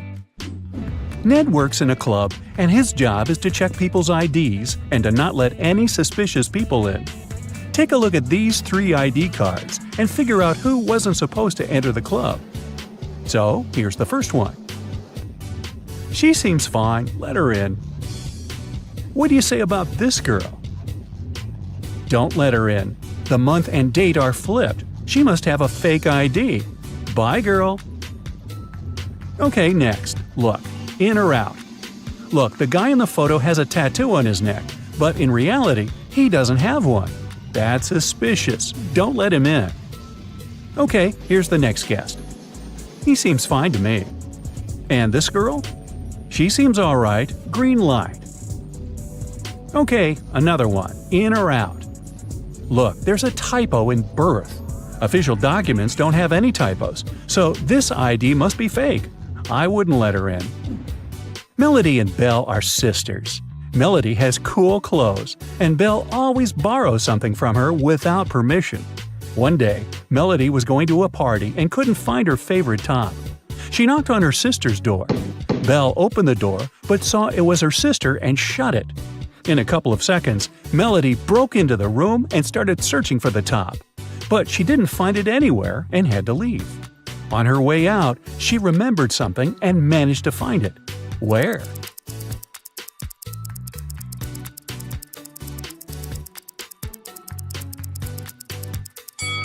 Melody remembered that when Belle opened the door, she had her hoodie unzipped. After she shut the door, Belle zipped it. She was wearing the top. Atlas was wandering in a forest and came across a huge mansion. He walked in, and the doors behind him got locked. There were 3 ways out. Behind the first door, there was a room with poisonous gas that made your skin melt. Behind the second door, there was a hungry wolf. Behind the third door, there was a window, but there was no ladder. How can Atlas escape safely?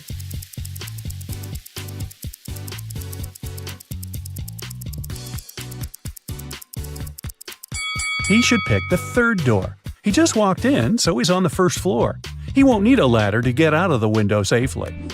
Mr. Mason didn't really like a huge tree growing by his neighbor's house because it hid the sun.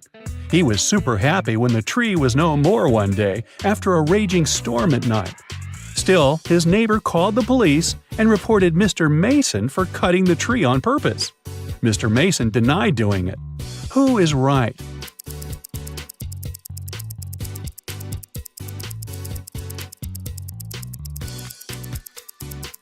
If it were the storm that broke the tree, the cut would be messy, but the tree is perfectly sawn off, so it's some person's work. Maybe not Mr. Mason, but definitely not the storm. After lunch, Mike headed for the next room, but before the guy got inside, he had to solve a riddle to open the door. Some will use me, others will not. Some remember me, others forget. I can't be picked up off the ground or tossed into the sea. You can only gain me with time. What am I?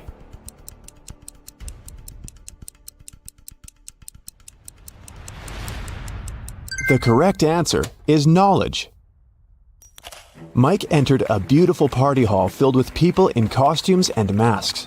The voice told Mike to go find one ghost, one zombie, and one thief among these people.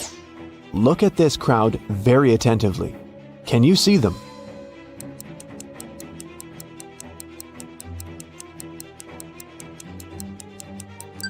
The guy over there doesn't seem to have legs, and he's levitating. He must be a ghost. Look at this woman's food. Only zombies would eat that. And the woman over there is the thief. Her diamond ring doesn't fit her finger. Also, the ring is very similar to this lady's jewelry set. Mike tried to open the next door and receive a new question immediately. I look flat, but I'm deep. Hidden realms I shelter. Lives I take, but food I offer. At times, I am beautiful. I can be calm, angry, and turbulent. I have no heart, but I offer pleasure and freedom. No man can own me, yet I encompass what all men must have. What am I? Mike solved this riddle and entered the next room. Have you figured out the answer too?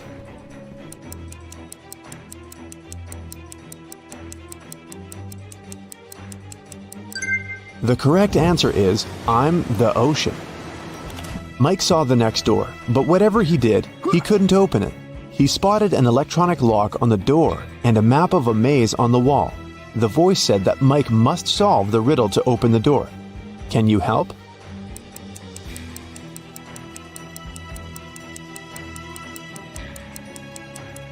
If you go through the maze from start to finish, you'll get 6251. This is the code.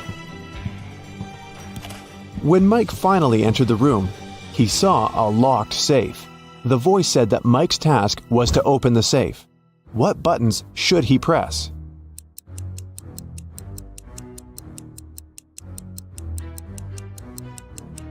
The puzzles present 3 colors: pink, white, and brown.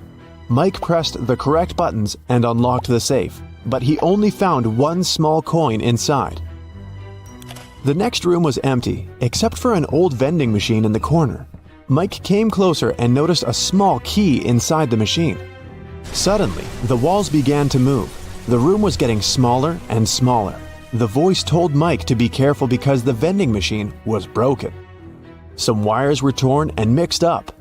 Which button should Mike press to get the key out and get out of the room before it's too late?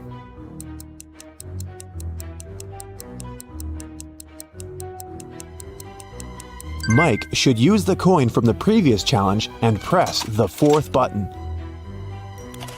Then the voice asked Mike to find the odd image in this pattern. Can you help the guy?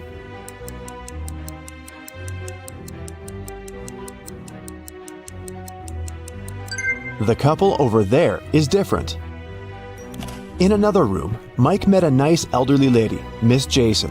She was very upset because someone had broken into her apartment. Mike's task was to find the robber. He inspected the crime scene and questioned 3 witnesses. The cleaning lady, Sarah, said that she'd finished her work at 11 p.m. and left. Billy, a passerby, said that he'd seen a suspicious man in a mask in Miss Jason's window.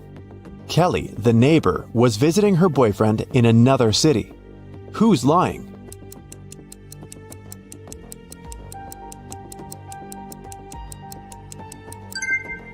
Billy. He's a passerby and just met Miss Jason. Then how come he knows which window is hers? It got very dark outside, but Mike's weird quest continued. He entered a jewelry store and its owner explained the guy his next task. Someone had broken into the store and taken the most expensive diamond jewelry. But luckily, the robber left their fingerprints on the shards of broken glass. There are 3 suspects: a werewolf, an elf, and a zombie. Can you help Mike find the real robber?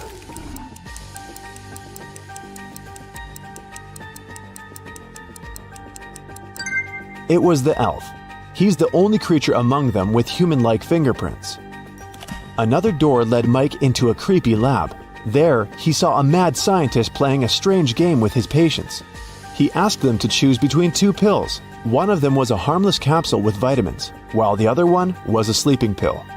Somehow, the scientist managed to get the harmless pill every time he played this game, and his opponents always fell asleep. How was this possible? And what should Mike do to pass this test?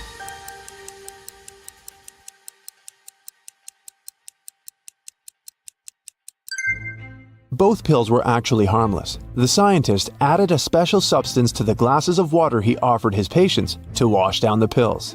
So, to stay awake, Mike should switch the glasses or simply refuse to drink any water. Mrs. Cooper was going to the bank when she passed out.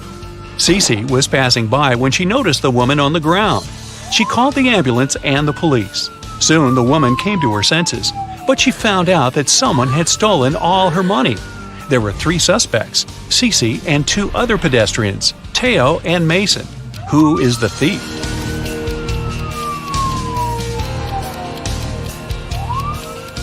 Look, there are 2 types of footsteps leading to the place where Mrs. Cooper is lying.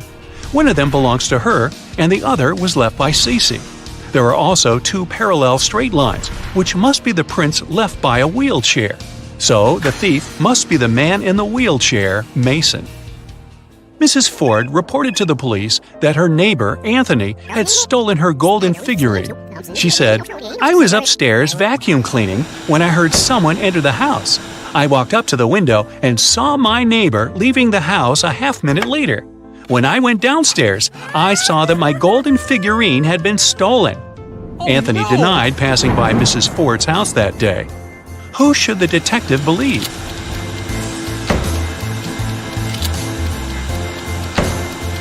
He should believe Anthony. Vacuum cleaners are noisy, so Mrs. Ford couldn't possibly hear anyone enter her house. Cheryl was having a birthday party. She noticed that her brother was staying in his room with some girl, but she didn't know who it was. Cheryl got curious, so after they left, she sneaked into his room to look for some hints. There were 3 girls at the party: Jasmine, Willow, and Sylvia. Cheryl immediately guessed who her brother was dating. Can you figure it out?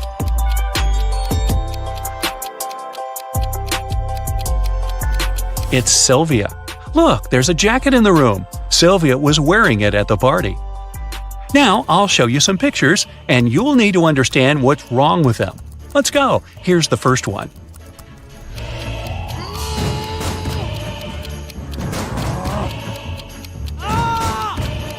The door hinges and the handle are on the same side of the door. Doors don't work this way. Here's another one. What's wrong here?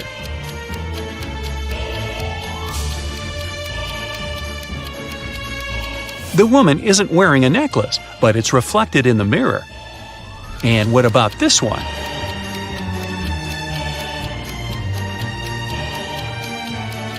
Nine and 11 are messed up. It should be the other way around. This one should be easy, but keep your eyes wide open.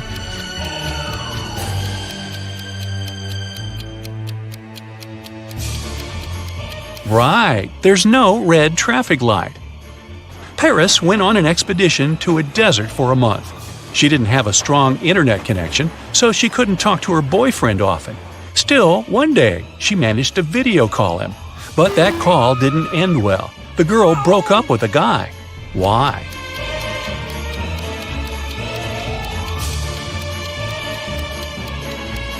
Look at the background. It's nighttime for Paris's boyfriend, but he is obviously having dinner with some girl. There's a second plate and a glass with a lipstick print on it. Storm was walking with his friend in the park. Suddenly, it started raining, and they had to go home. Storm ran back as fast as he could because he didn't have a raincoat, an umbrella, or even a hood. Still, when he finally got home after running in the rain for 10 minutes, not a single hair on his head was wet. How is it possible?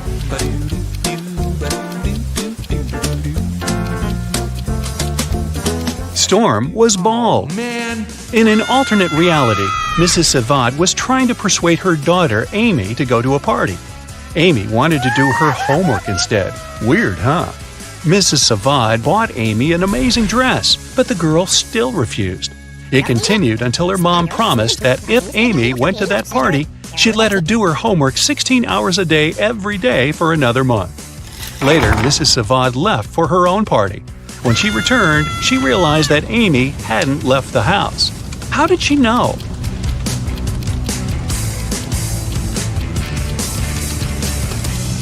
There's still a price tag on the dress, which means that Amy didn't wear it. Violet had a genius but crazy sister who was always making traps in the basement. One day, Violet went downstairs to get her laundry. As soon as she walked in, the door got locked and wouldn't open. There were 3 buttons. Violet knew that one of them would open the door, but the other 2 would electrocute her. Luckily, her sister had mercy. There was a hint. Which of the buttons will let Violet get out of the basement? If you put the letters in the right order, you'll see purple button written there. That's the one. Mrs. West came to the police station asking to check on her husband. She said that he was in his office when she called him. Suddenly, she heard her husband fall to the floor, and about 10 seconds later, he hung up without saying anything. She called him again, then she came to his office, but he didn't open the door. The detective arrived at the office and found Mr. West unconscious. The detective was sure that the man wasn't alone in the room when it all happened. Why?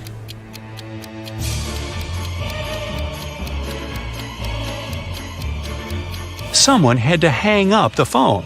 If the man had suddenly fainted, the phone would have fallen on the floor. You work in a baggage storage room at the airport. 3 people come and give you their bags at the same time. Now, you don't remember who each bag belongs to. Take a look inside and try to figure it out.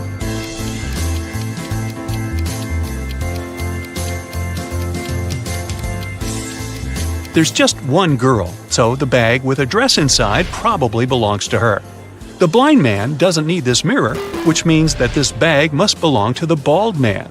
And the bald man doesn't need a hairbrush, so the third bag must belong to the blind man. You're a fast and furious racer on a tropical island. You find a new motorbike online and call the salesman to arrange a test drive. Later that day, you arrive at the meeting point and see two guys with two identical motorbikes. One of them is the seller you spoke with, and the other one is a scammer who wants to sell you a stolen vehicle. Who's deceiving you? Think carefully and feel free to leave your answer in the comments.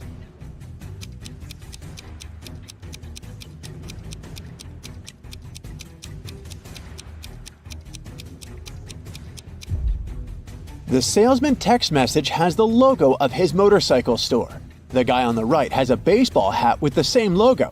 Therefore, he must be the store's official representative. Therefore, the guy on the left is a scammer. Congrats! The motorbike is now yours. You hit the road and you make your way across the pier. Suddenly you spot three people. Whom will you save first? Let us know in the comments.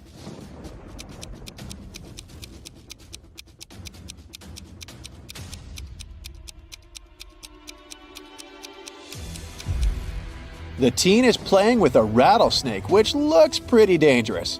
But luckily, it's not real, see? It has a barcode on the side, so it's just a toy. The lady is about to jump into the sea infested with sharks. But look carefully, she's just posing. Her boyfriend is filming a video. He's the only one who needs to be saved here because he's standing on rotten old wood. It's about to collapse. So he risks ending up swimming with sharks for real. You save the day and continue your ride. Oh no! The main road is closed for repairs. So you only have three options to return to your bungalow. The first route is the notorious mountain spiral road, known for its rock falls. The second road is flat, but it leads through a jungle inhabited by crocodiles. And the third road is half flooded because it lies through the old cursed swamp. Which way will you choose to stay alive? Don't forget to share your answer in the comments section below.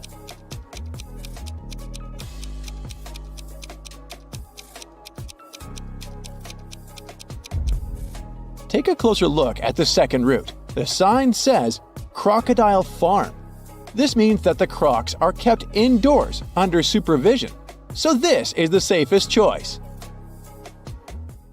You take the second route and decide to visit the crocodile farm. Let's see how eagle-eyed you are. Who's in danger here? Write it down in the comments faster than the other bright side detectives.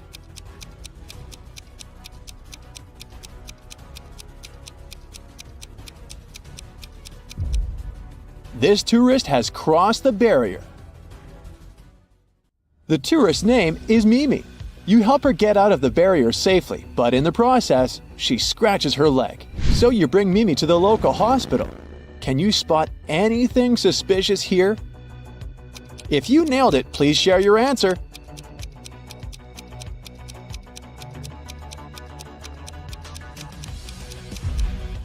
Easy peasy. The windshield of this ambulance car is covered with white paint.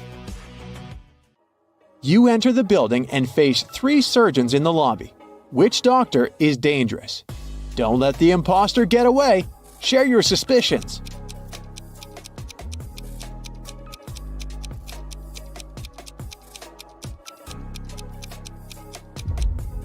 The first doctor is sleeping, but maybe she's just tired after a long shift. The second lady doesn't wear any gloves, but it's not a crime. She's having a coffee break. Meanwhile, the third lady's nails are too long and fancy for a surgeon's work. And she brought an open medical syringe to the lobby, which is not very hygienic.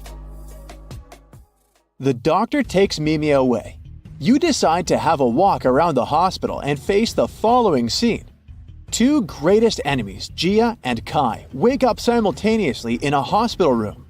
Both immediately grab the scissors and try to cut each other's IV drips. Who's more likely to survive? Think carefully and tell us your answer in the comments.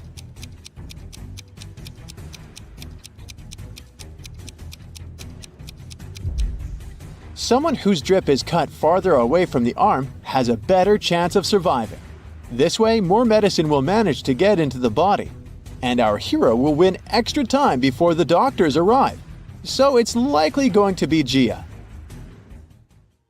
You're starving, so you go to the local food court. Too late, it's already closed. Oh look, this kiosk is still working. There are 3 burgers left to choose from, but only one of them is safe to eat. Hit the like button if you can spot any poisoned food right away.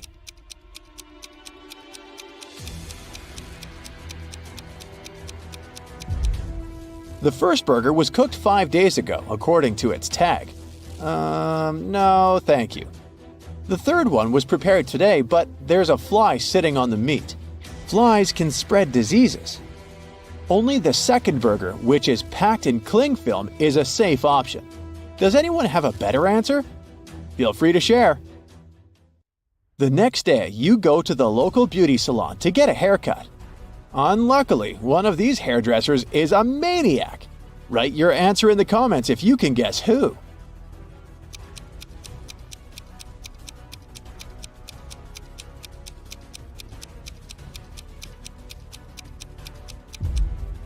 It's the second hairdresser.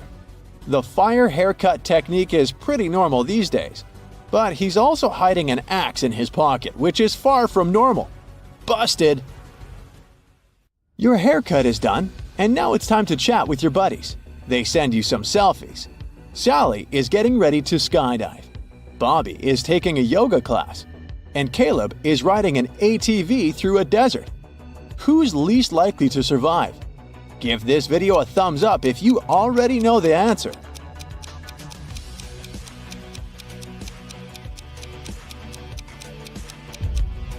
Although Bobby is twisted in an incredible position, his teacher is watching his back. Scorpions are no threat to Caleb unless he gets out of his vehicle. But take a look at Sally's picture. There's lightning in the sky. It's not safe to skydive in a thunderstorm. You're walking in the jungle and find 3 banana palms. One of them is poisonous. Can you guess which one?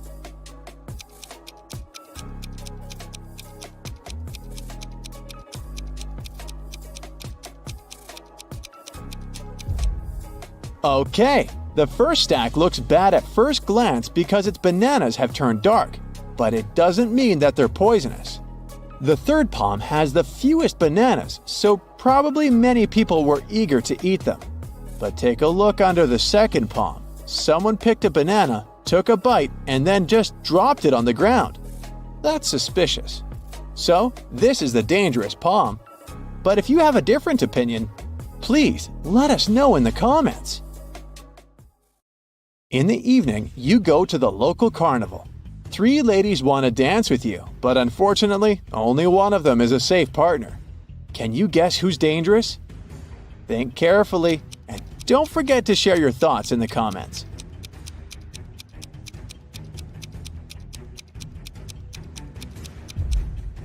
Although the first lady is wearing a cute rabbit mask, she's a thief. She's sneaking a phone from a guy in the crowd. Take a closer look at the third lady. A broken glass bottle sticks out of her pocket. It's not very safe to dance around her. Thus, only the second lady is safe. There are 3 routes you can take. The first path is covered with hot coals. The second with gross worms and toads. The third one with beautiful roses. Which path would you choose? Be sure to let us know in the comments.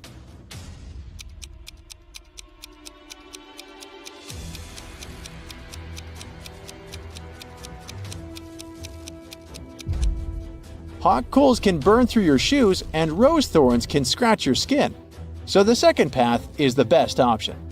These creatures are no threat to humans. These 2 chefs cook over an open fire. One of them is in serious danger. If you already know who, hurry up to be the first to share it in the comments.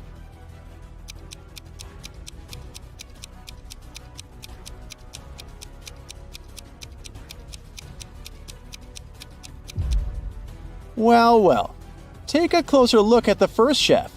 His scarf is already smoking. It's about to burst into flames. Fire! Fire alarm! The next day, you go for a walk on the beach. There's an open shower on the shore. You spot 3 guys washing off the sand after swimming in the sea. Whom will you save?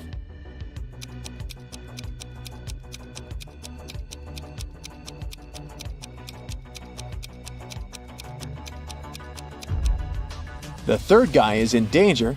Take a look at the bottle he's using to wash his hair. It says bleach. Bad idea, buddy. Hit the like button if you nailed it. Mrs. Riviera is a math teacher.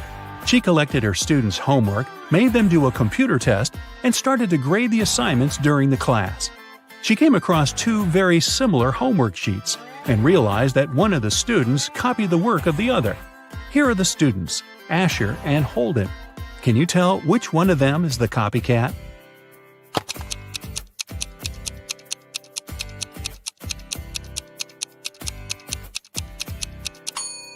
It's Asher. His hands are covered in fresh ink, which means he probably just did his homework right before the class.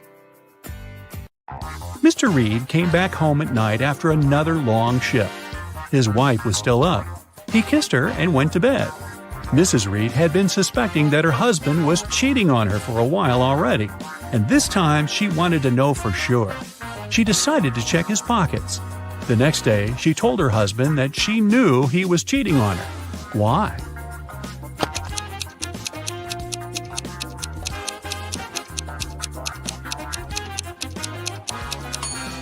Look, there is a pair of keys in his pocket. His keys are hanging on the wall, so these are the keys from someone else's house. Ashley had a birthday party and she invited some friends over. Liliana didn't want to go, so she lied that her mom grounded her and made her clean the room. Ashley was sad but understanding about it. To make it up to her, the next day Liliana invited Ashley to her house to study together and to watch a movie in the evening. Ashley agreed, but at Liliana's house, she understood that she had lied to her. How?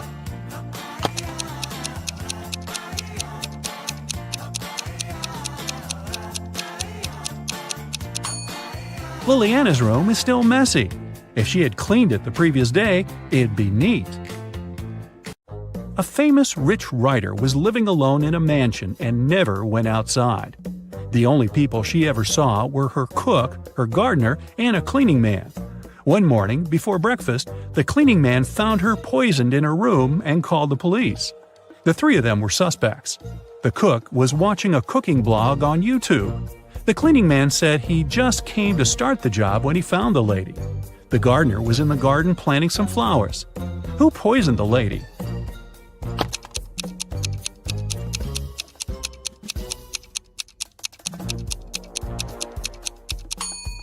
It must be the cook. It happened right before breakfast, but he wasn't cooking anything. He knew the breakfast wouldn't be needed that morning. It was summer break, and Ariana's friends invited her to go camping. Ariana wasn't really into camping, but didn't want to admit that she'd rather stay at home and watch TV. So she said that her parents invited her to go to Greece. In reality, she stayed at home and was binge-watching TV shows. Her family sent her a vacation photo. Ariana photoshopped herself there and sent it to her friends. When her friends saw the picture, they realized that Ariana wasn't in Greece. How?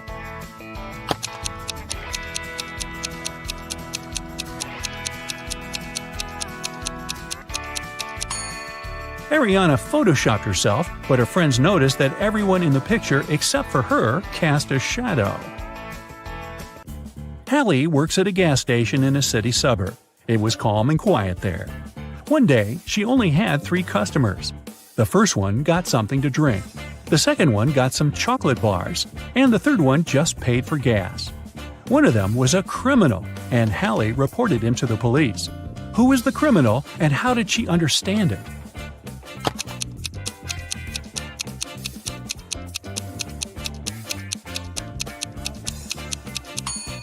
The second man paid with a $25 bill. Such a bill doesn't exist, which means he'd been printing money. It was September 17th, and Annika was finally going to Spain for her vacation. She was living alone, so she sent all of her plants and her cat to her friend's house. On September 27th, she came back home.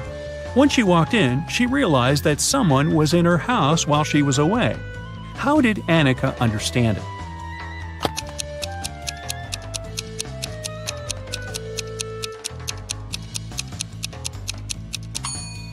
Annika lived alone, but look, there's a tear-off calendar hanging on the wall. When she left, it was September 17th, but now it shows September 27th. This story happened a couple of centuries ago. Henry and Caroline were dating, but their families were against it. One day, Caroline's family decided to take her away to another city, but they didn't tell her which one. Henry and Caroline knew it was one of the two big cities nearby, Paris, which was on the left, or Berlin on the right. They agreed that Caroline would throw her scarf away when the train took off, and Henry would find her wherever she was. So here's where Henry found the scarf. Which way did the train go?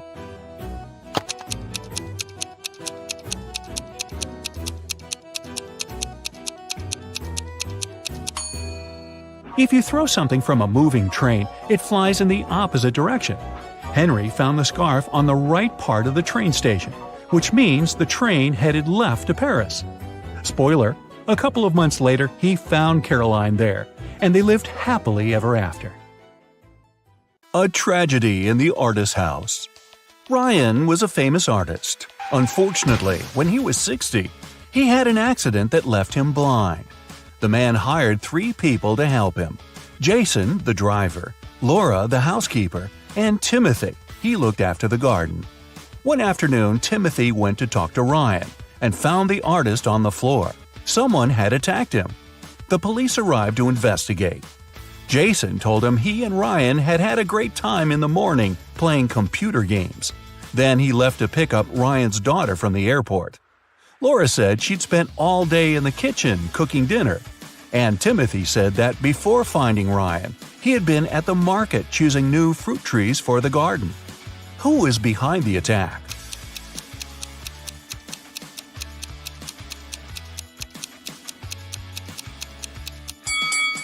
It was Jason. Ryan was blind and couldn't play computer games. Bizarre guests. When Melissa was traveling around Europe, she met several girls who were from the same city as her. They got along very well. When all of them returned from the trip, Melissa decided to organize a get-together and invited them to her house. The girls came with a big cake and lots of colorful balloons. But even before they touched the food or drinks, Melissa felt dizzy and lost consciousness. When the girl recovered, she was having a splitting headache. There was nobody around, and all her money and other valuables were missing. Melissa looked at the photos taken before she fainted. After examining them for a couple of minutes, she understood what had happened. Can you figure it out?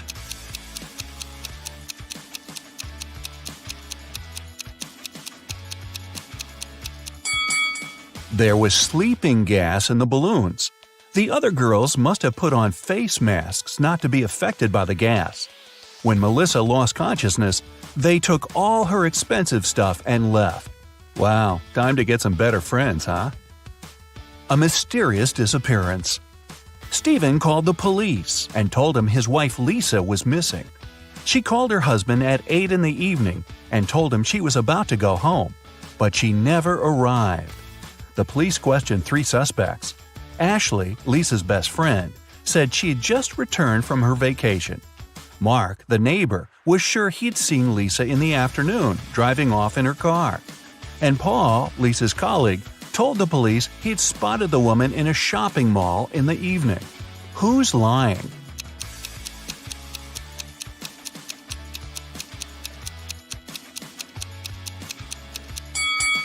Paul knows something about Lisa's whereabouts. The woman wasn't in the shopping mall that night. She was at a movie theater. A call to the police. Amanda was going through a deserted park when someone hit her on the head. When she recovered, her bag, along with her phone, money, and documents, were gone. There were no people around but for one elderly lady. Amanda rushed toward her, explained the situation, and asked to call the police. The lady told her not to worry and started to press 911 on her phone. After talking for a minute, she said, They're going to be here in no time." As soon as Amanda heard these words, she sprinted off. Why?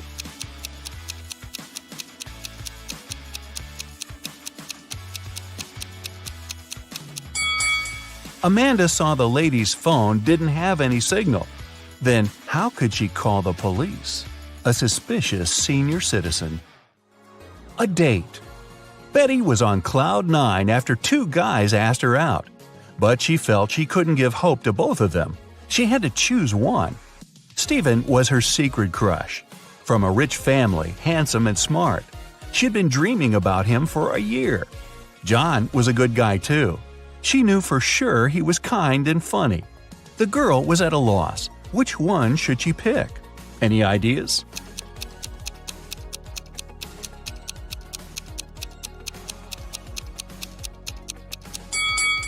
Betty should go for John. Stephen isn't serious about her.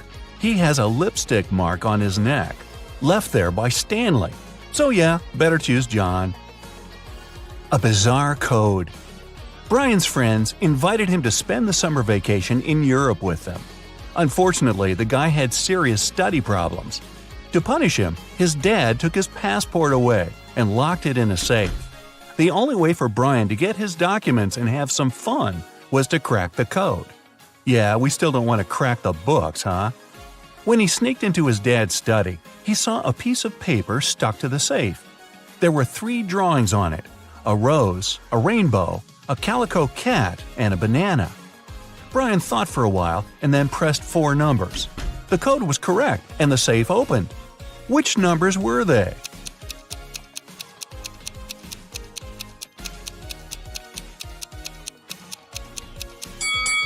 "2731. Each digit corresponds to the numbers of colors of the objects in the picture. An anxious husband. A man called the police. He could hardly talk. "My wife! She got into a car accident!" When the police arrived, the woman had been already rushed to a hospital. The detectives found out that she had crashed into a tree right next to her house. The car was beyond repair. One of the police officers examined the vehicle and saw the woman's bag. Inside, he found her driver's license and car keys, some money and bank cards, a notebook and her passport. After that, the husband was immediately arrested. Why?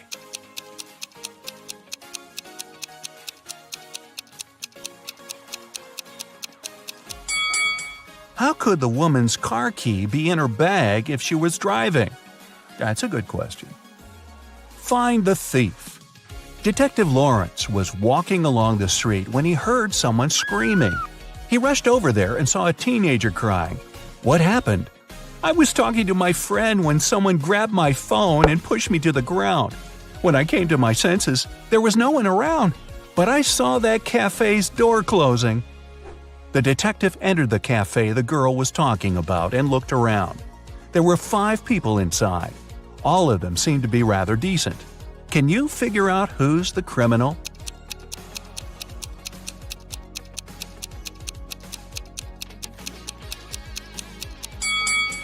It's the man near the coffee machine. His drink is still steaming. It means he just bought it. A crime in the neighborhood. One day, Mr. Martin called the police. His car was stolen right from the street outside his house. The detective questioned 3 suspects. Eric, a teenager who lived next door, said he had been at school and had seen nothing suspicious. Amy, a young artist renting a house across the street, had been too engrossed in her work to pay attention to her surroundings. But Mr. Brandon, an elderly man whose house was next to Amy's, accused Eric of taking the car. Mr. Brandon was having his breakfast when he saw the teenager get into the vehicle and drive off. Strangely, after his words, the police officers arrested the elderly man. Why?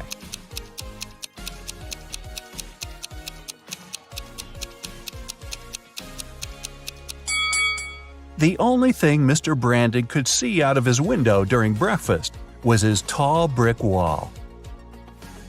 Desperate for help. Kenneth, a newbie police officer, was walking along the street, proudly wearing his uniform. Suddenly, a pretty girl rushed toward him. "Help! "Help!" she screamed. "I've been mugged!" After Kenneth made her calm down, the girl told him her story. "I was walking home from college when a man ran up to me. He hit me in the eye and took all my jewelry and money." When Kenneth heard this, he immediately realized the girl was lying. How?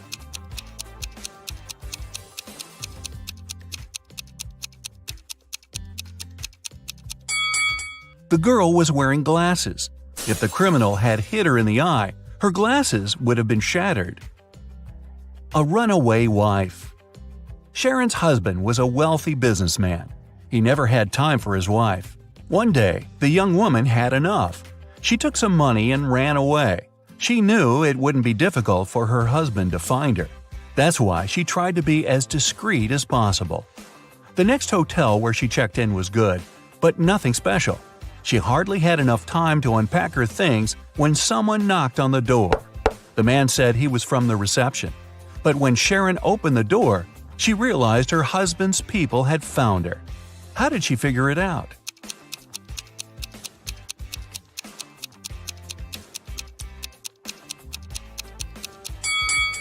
The man's uniform was different from the one the hotel receptionists were wearing. A missing collection.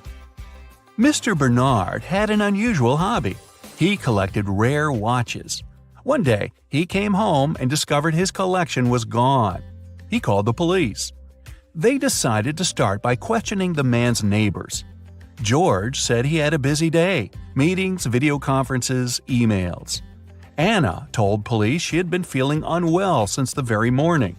She canceled all her plans and stayed in bed. Jason said his car had broken down and he'd been repairing it for the whole day. One person seemed suspicious enough for the police to arrest them. Who was it?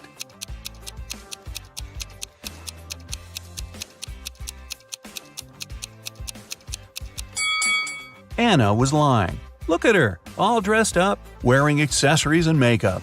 She doesn't look like a person who has spent all day in bed. A blatant lie. A famous pop singer, Anthony Black, was attacked after his concert. He was taken to a hospital. The police questioned several of his fans. Linda was crying. "I took Anthony's autograph and couldn't wait to boast to my friends about it." Lisa said, "I asked Mr. Black to sign his photo. After I got it, I went to buy a coffee." Jason added, "Anthony was super nice and friendly. I didn't notice anything strange." The police immediately arrested the fan who seemed suspicious. Who was it?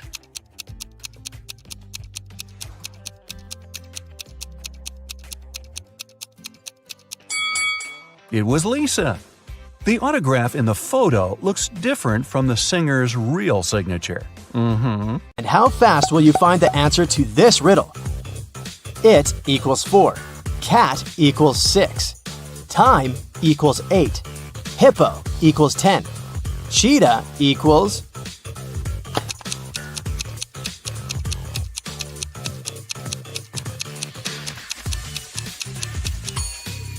The answer is 14.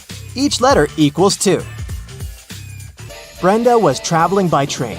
It was scorching hot in the carriage. The girl took off her gold bracelet decorated with diamonds and put it on the table in front of her. Several minutes later, the train entered a tunnel and it got pitch dark. When the tunnel was left behind, there was no bracelet on the table. No. Brenda was shocked. "Someone's taken my bracelet!" There were just 3 other people in the compartment. Helen said she'd been sleeping. Rachel was reading a book on her phone. And Gregory had gone to the bathroom even before the train entered the tunnel. Who took the bracelet?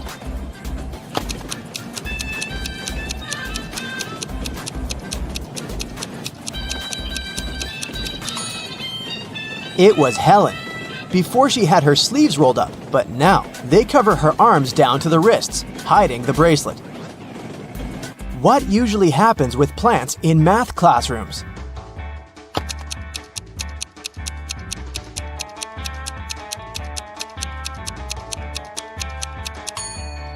They grow square roots. A man walked into a room and saw 3 doors. The first one had a sign which read, "To the swamps." On the second door, there was a note, "Lion's Den." The third door didn't have any sign, but the man knew for sure where it led. How?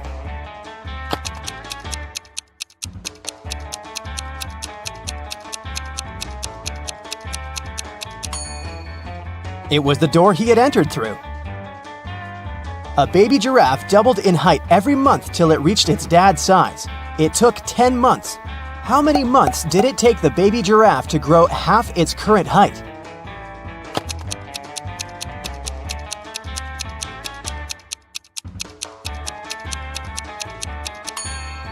Nine months. Now, have a look at these two guys. What do you think? Who will not survive?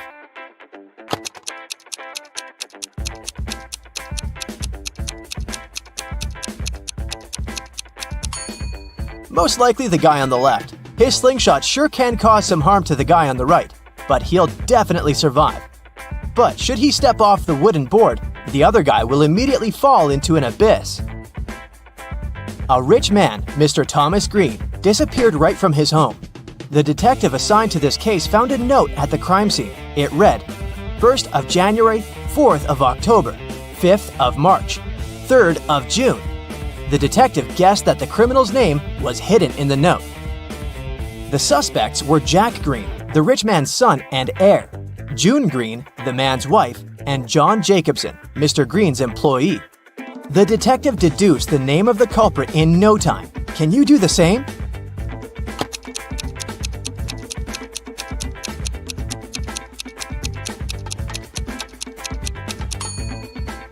These dates supposedly stand for the letters you need in the words. For example, means the first letter of the word January, J, and so on. It turns out John Jacobson has something to do with Mr. Green's disappearance. Try to crack this one. Pote O.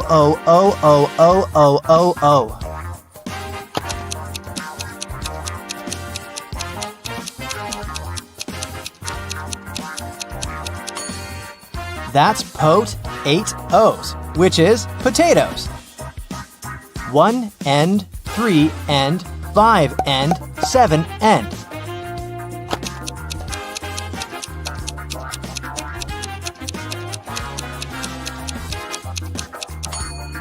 This rebus hides odds and ends. Knee-friended. What can it mean?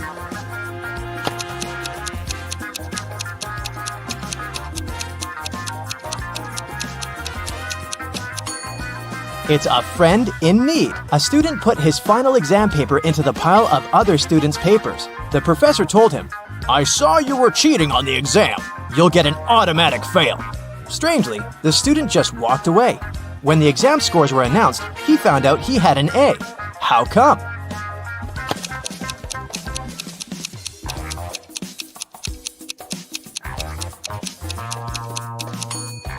The professor didn't know who the student was.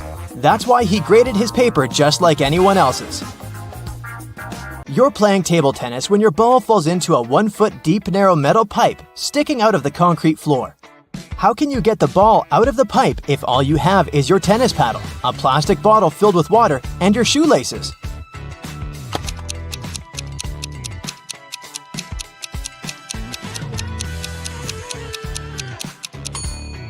Pour the water from your bottle into the hole and the ball will rise to the surface.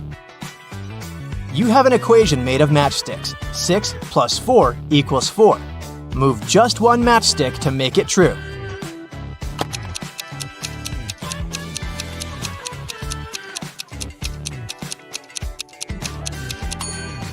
You need to take one matchstick from the plus sign and add it to the 6, so it makes 8.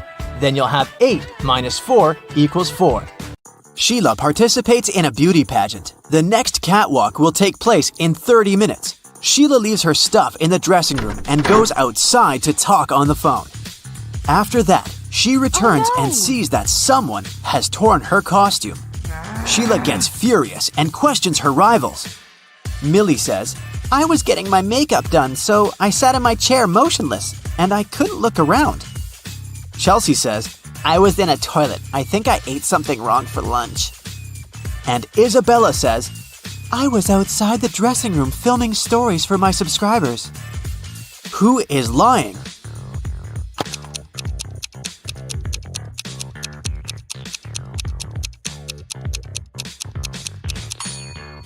Millie. She said she got her makeup done, but why did she ruin it by putting on a face mask? Sheila goes to the storage room to find a new dress. Suddenly, the door slams shut behind her. Oh no! She needs to enter an 8-letter password to open the door. Sheila needs to be on the stage in 5 minutes. Can you help her crack the code?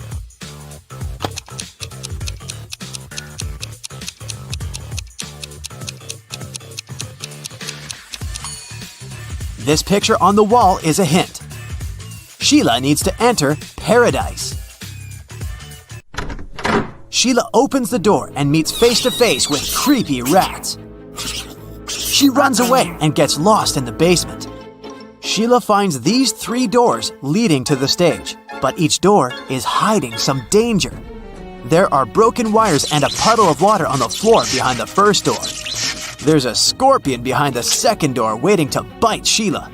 And there's a magical portal leading to the top of a mountain behind the third door. Can you help Sheila make the right choice?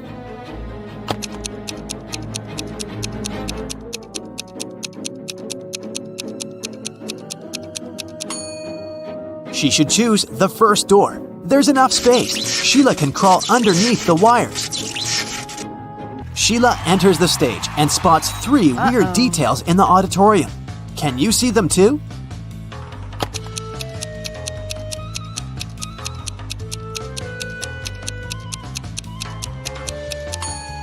Take a closer look at this lady. She's holding a book upside down. This musician is playing the violin without any strings. Also, there's a panda among the viewers. Sheila becomes a beauty queen. She gets a diamond tiara and a paycheck. She goes backstage, but suddenly, all lights in the building go out for a few seconds. When the lights turn on again, Oh, no. Sheila sees that someone has stolen her tiara. She questions 3 rivals. Zoe says, "I don't want your cheap tiara. My dad is a billionaire." Jasmine says, "Someone pushed me in the dark and scratched my dress." Rachel says, "You must have dropped it on the floor. Look better." Who stole the tiara?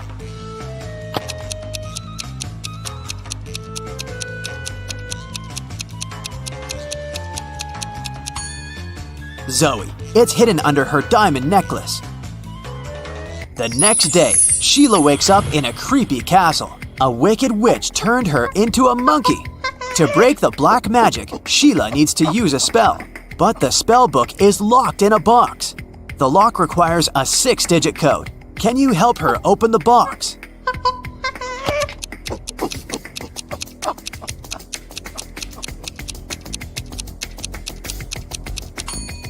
There are exactly 6 candles on the shelf above the box.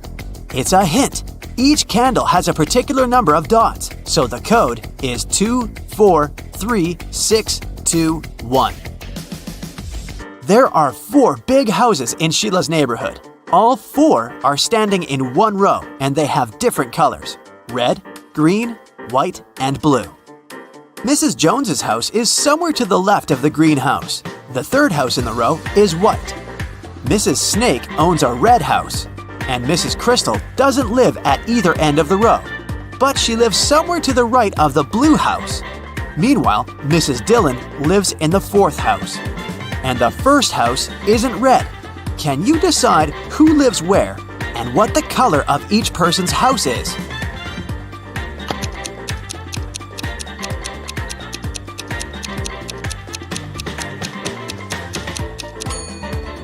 From the clues, we know that the first and the third houses can't be red. Mrs. Dillon lives in the 4th house. Therefore, Mrs. Snake, who owns the red house, can only live in the 2nd. Since Mrs. Crystal doesn't live at either end, she must live in the 3rd house, which is white. Mrs. Jones's house is somewhere to the left of the greenhouse, which means that Mrs. Dillon lives in the 4th house. As for Mrs. Jones, she lives in the 1st house, and it's blue. Can you spot a fake teacher?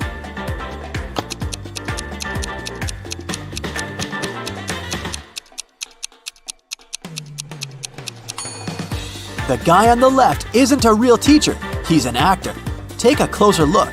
There's a rec camera icon at the top of the screen. 2 friends want to cross a river. The only way to get to the other side is by boat. But this boat can only take 1 person at a time. The boat cannot return on its own, and there are no ropes or any other similar tricks. Yet both guys managed to cross the river using the boat. How is that possible?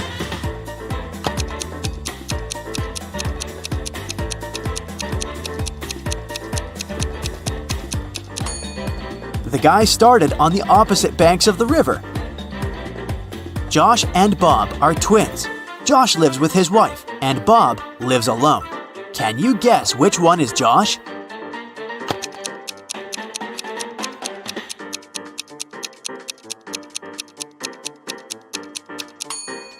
It's the first guy. He has a pair of toothbrushes in his bathroom, while Bob only has one. A time traveler is attending this party. Can you spot this person?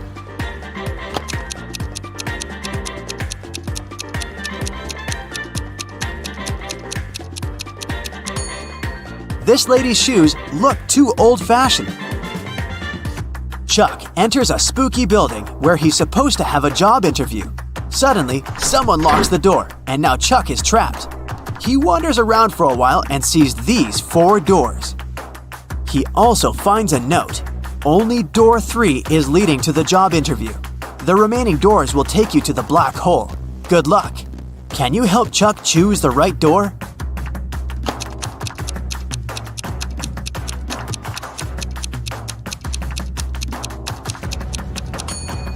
No need for luck, Chuck. The symbols on the door are actually numbers. So, Chuck should enter this door. I talk to you, you talk to me. Every day, you hold me. Yet, I can't smell you. What am I?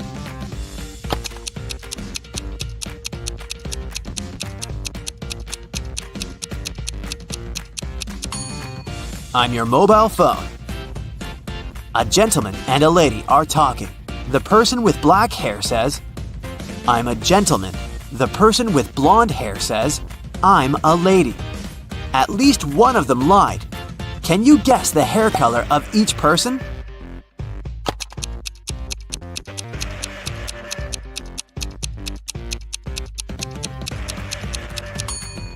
If only one of them lied, they would both be gentlemen or both be ladies. Therefore, they both lied. It means that the lady has black hair and the gentleman is blonde. Can you spot what's wrong in this picture?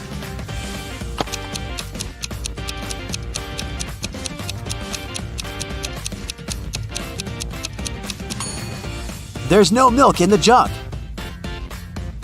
Can you see anything odd in this picture?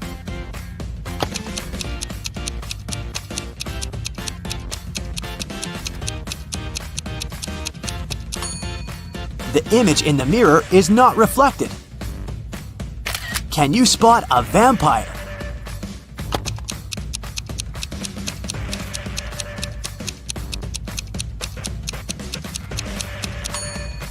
This guy over here. Fiona is a young witch. She finds these 4 portals in a haunted castle. Fiona chooses one of the portals and enters. You can hear city noises from the first portal. You can hear sea waves from the second portal. You can hear leaves rustling from the third portal. And bells are ringing from the fourth. Which portal did Fiona enter?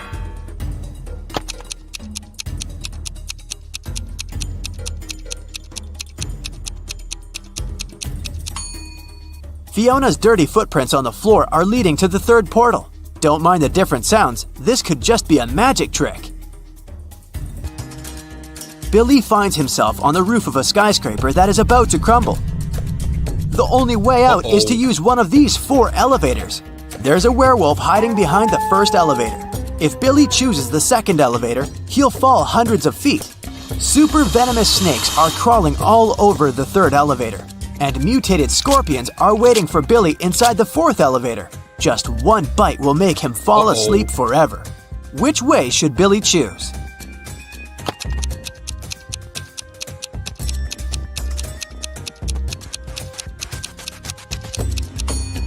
The first one. Take a look at the sky. The moon is not full, so the werewolf is harmless. Rachel meets 3 of her former school friends in the parking lot. All 3 want to impress Rachel, so they begin to discuss their new cars.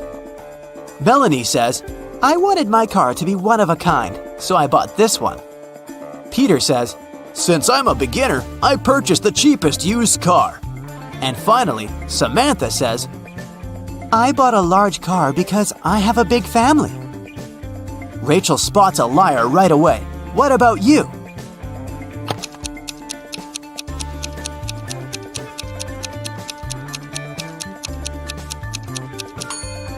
It's Samantha. Her car key doesn't match the logo.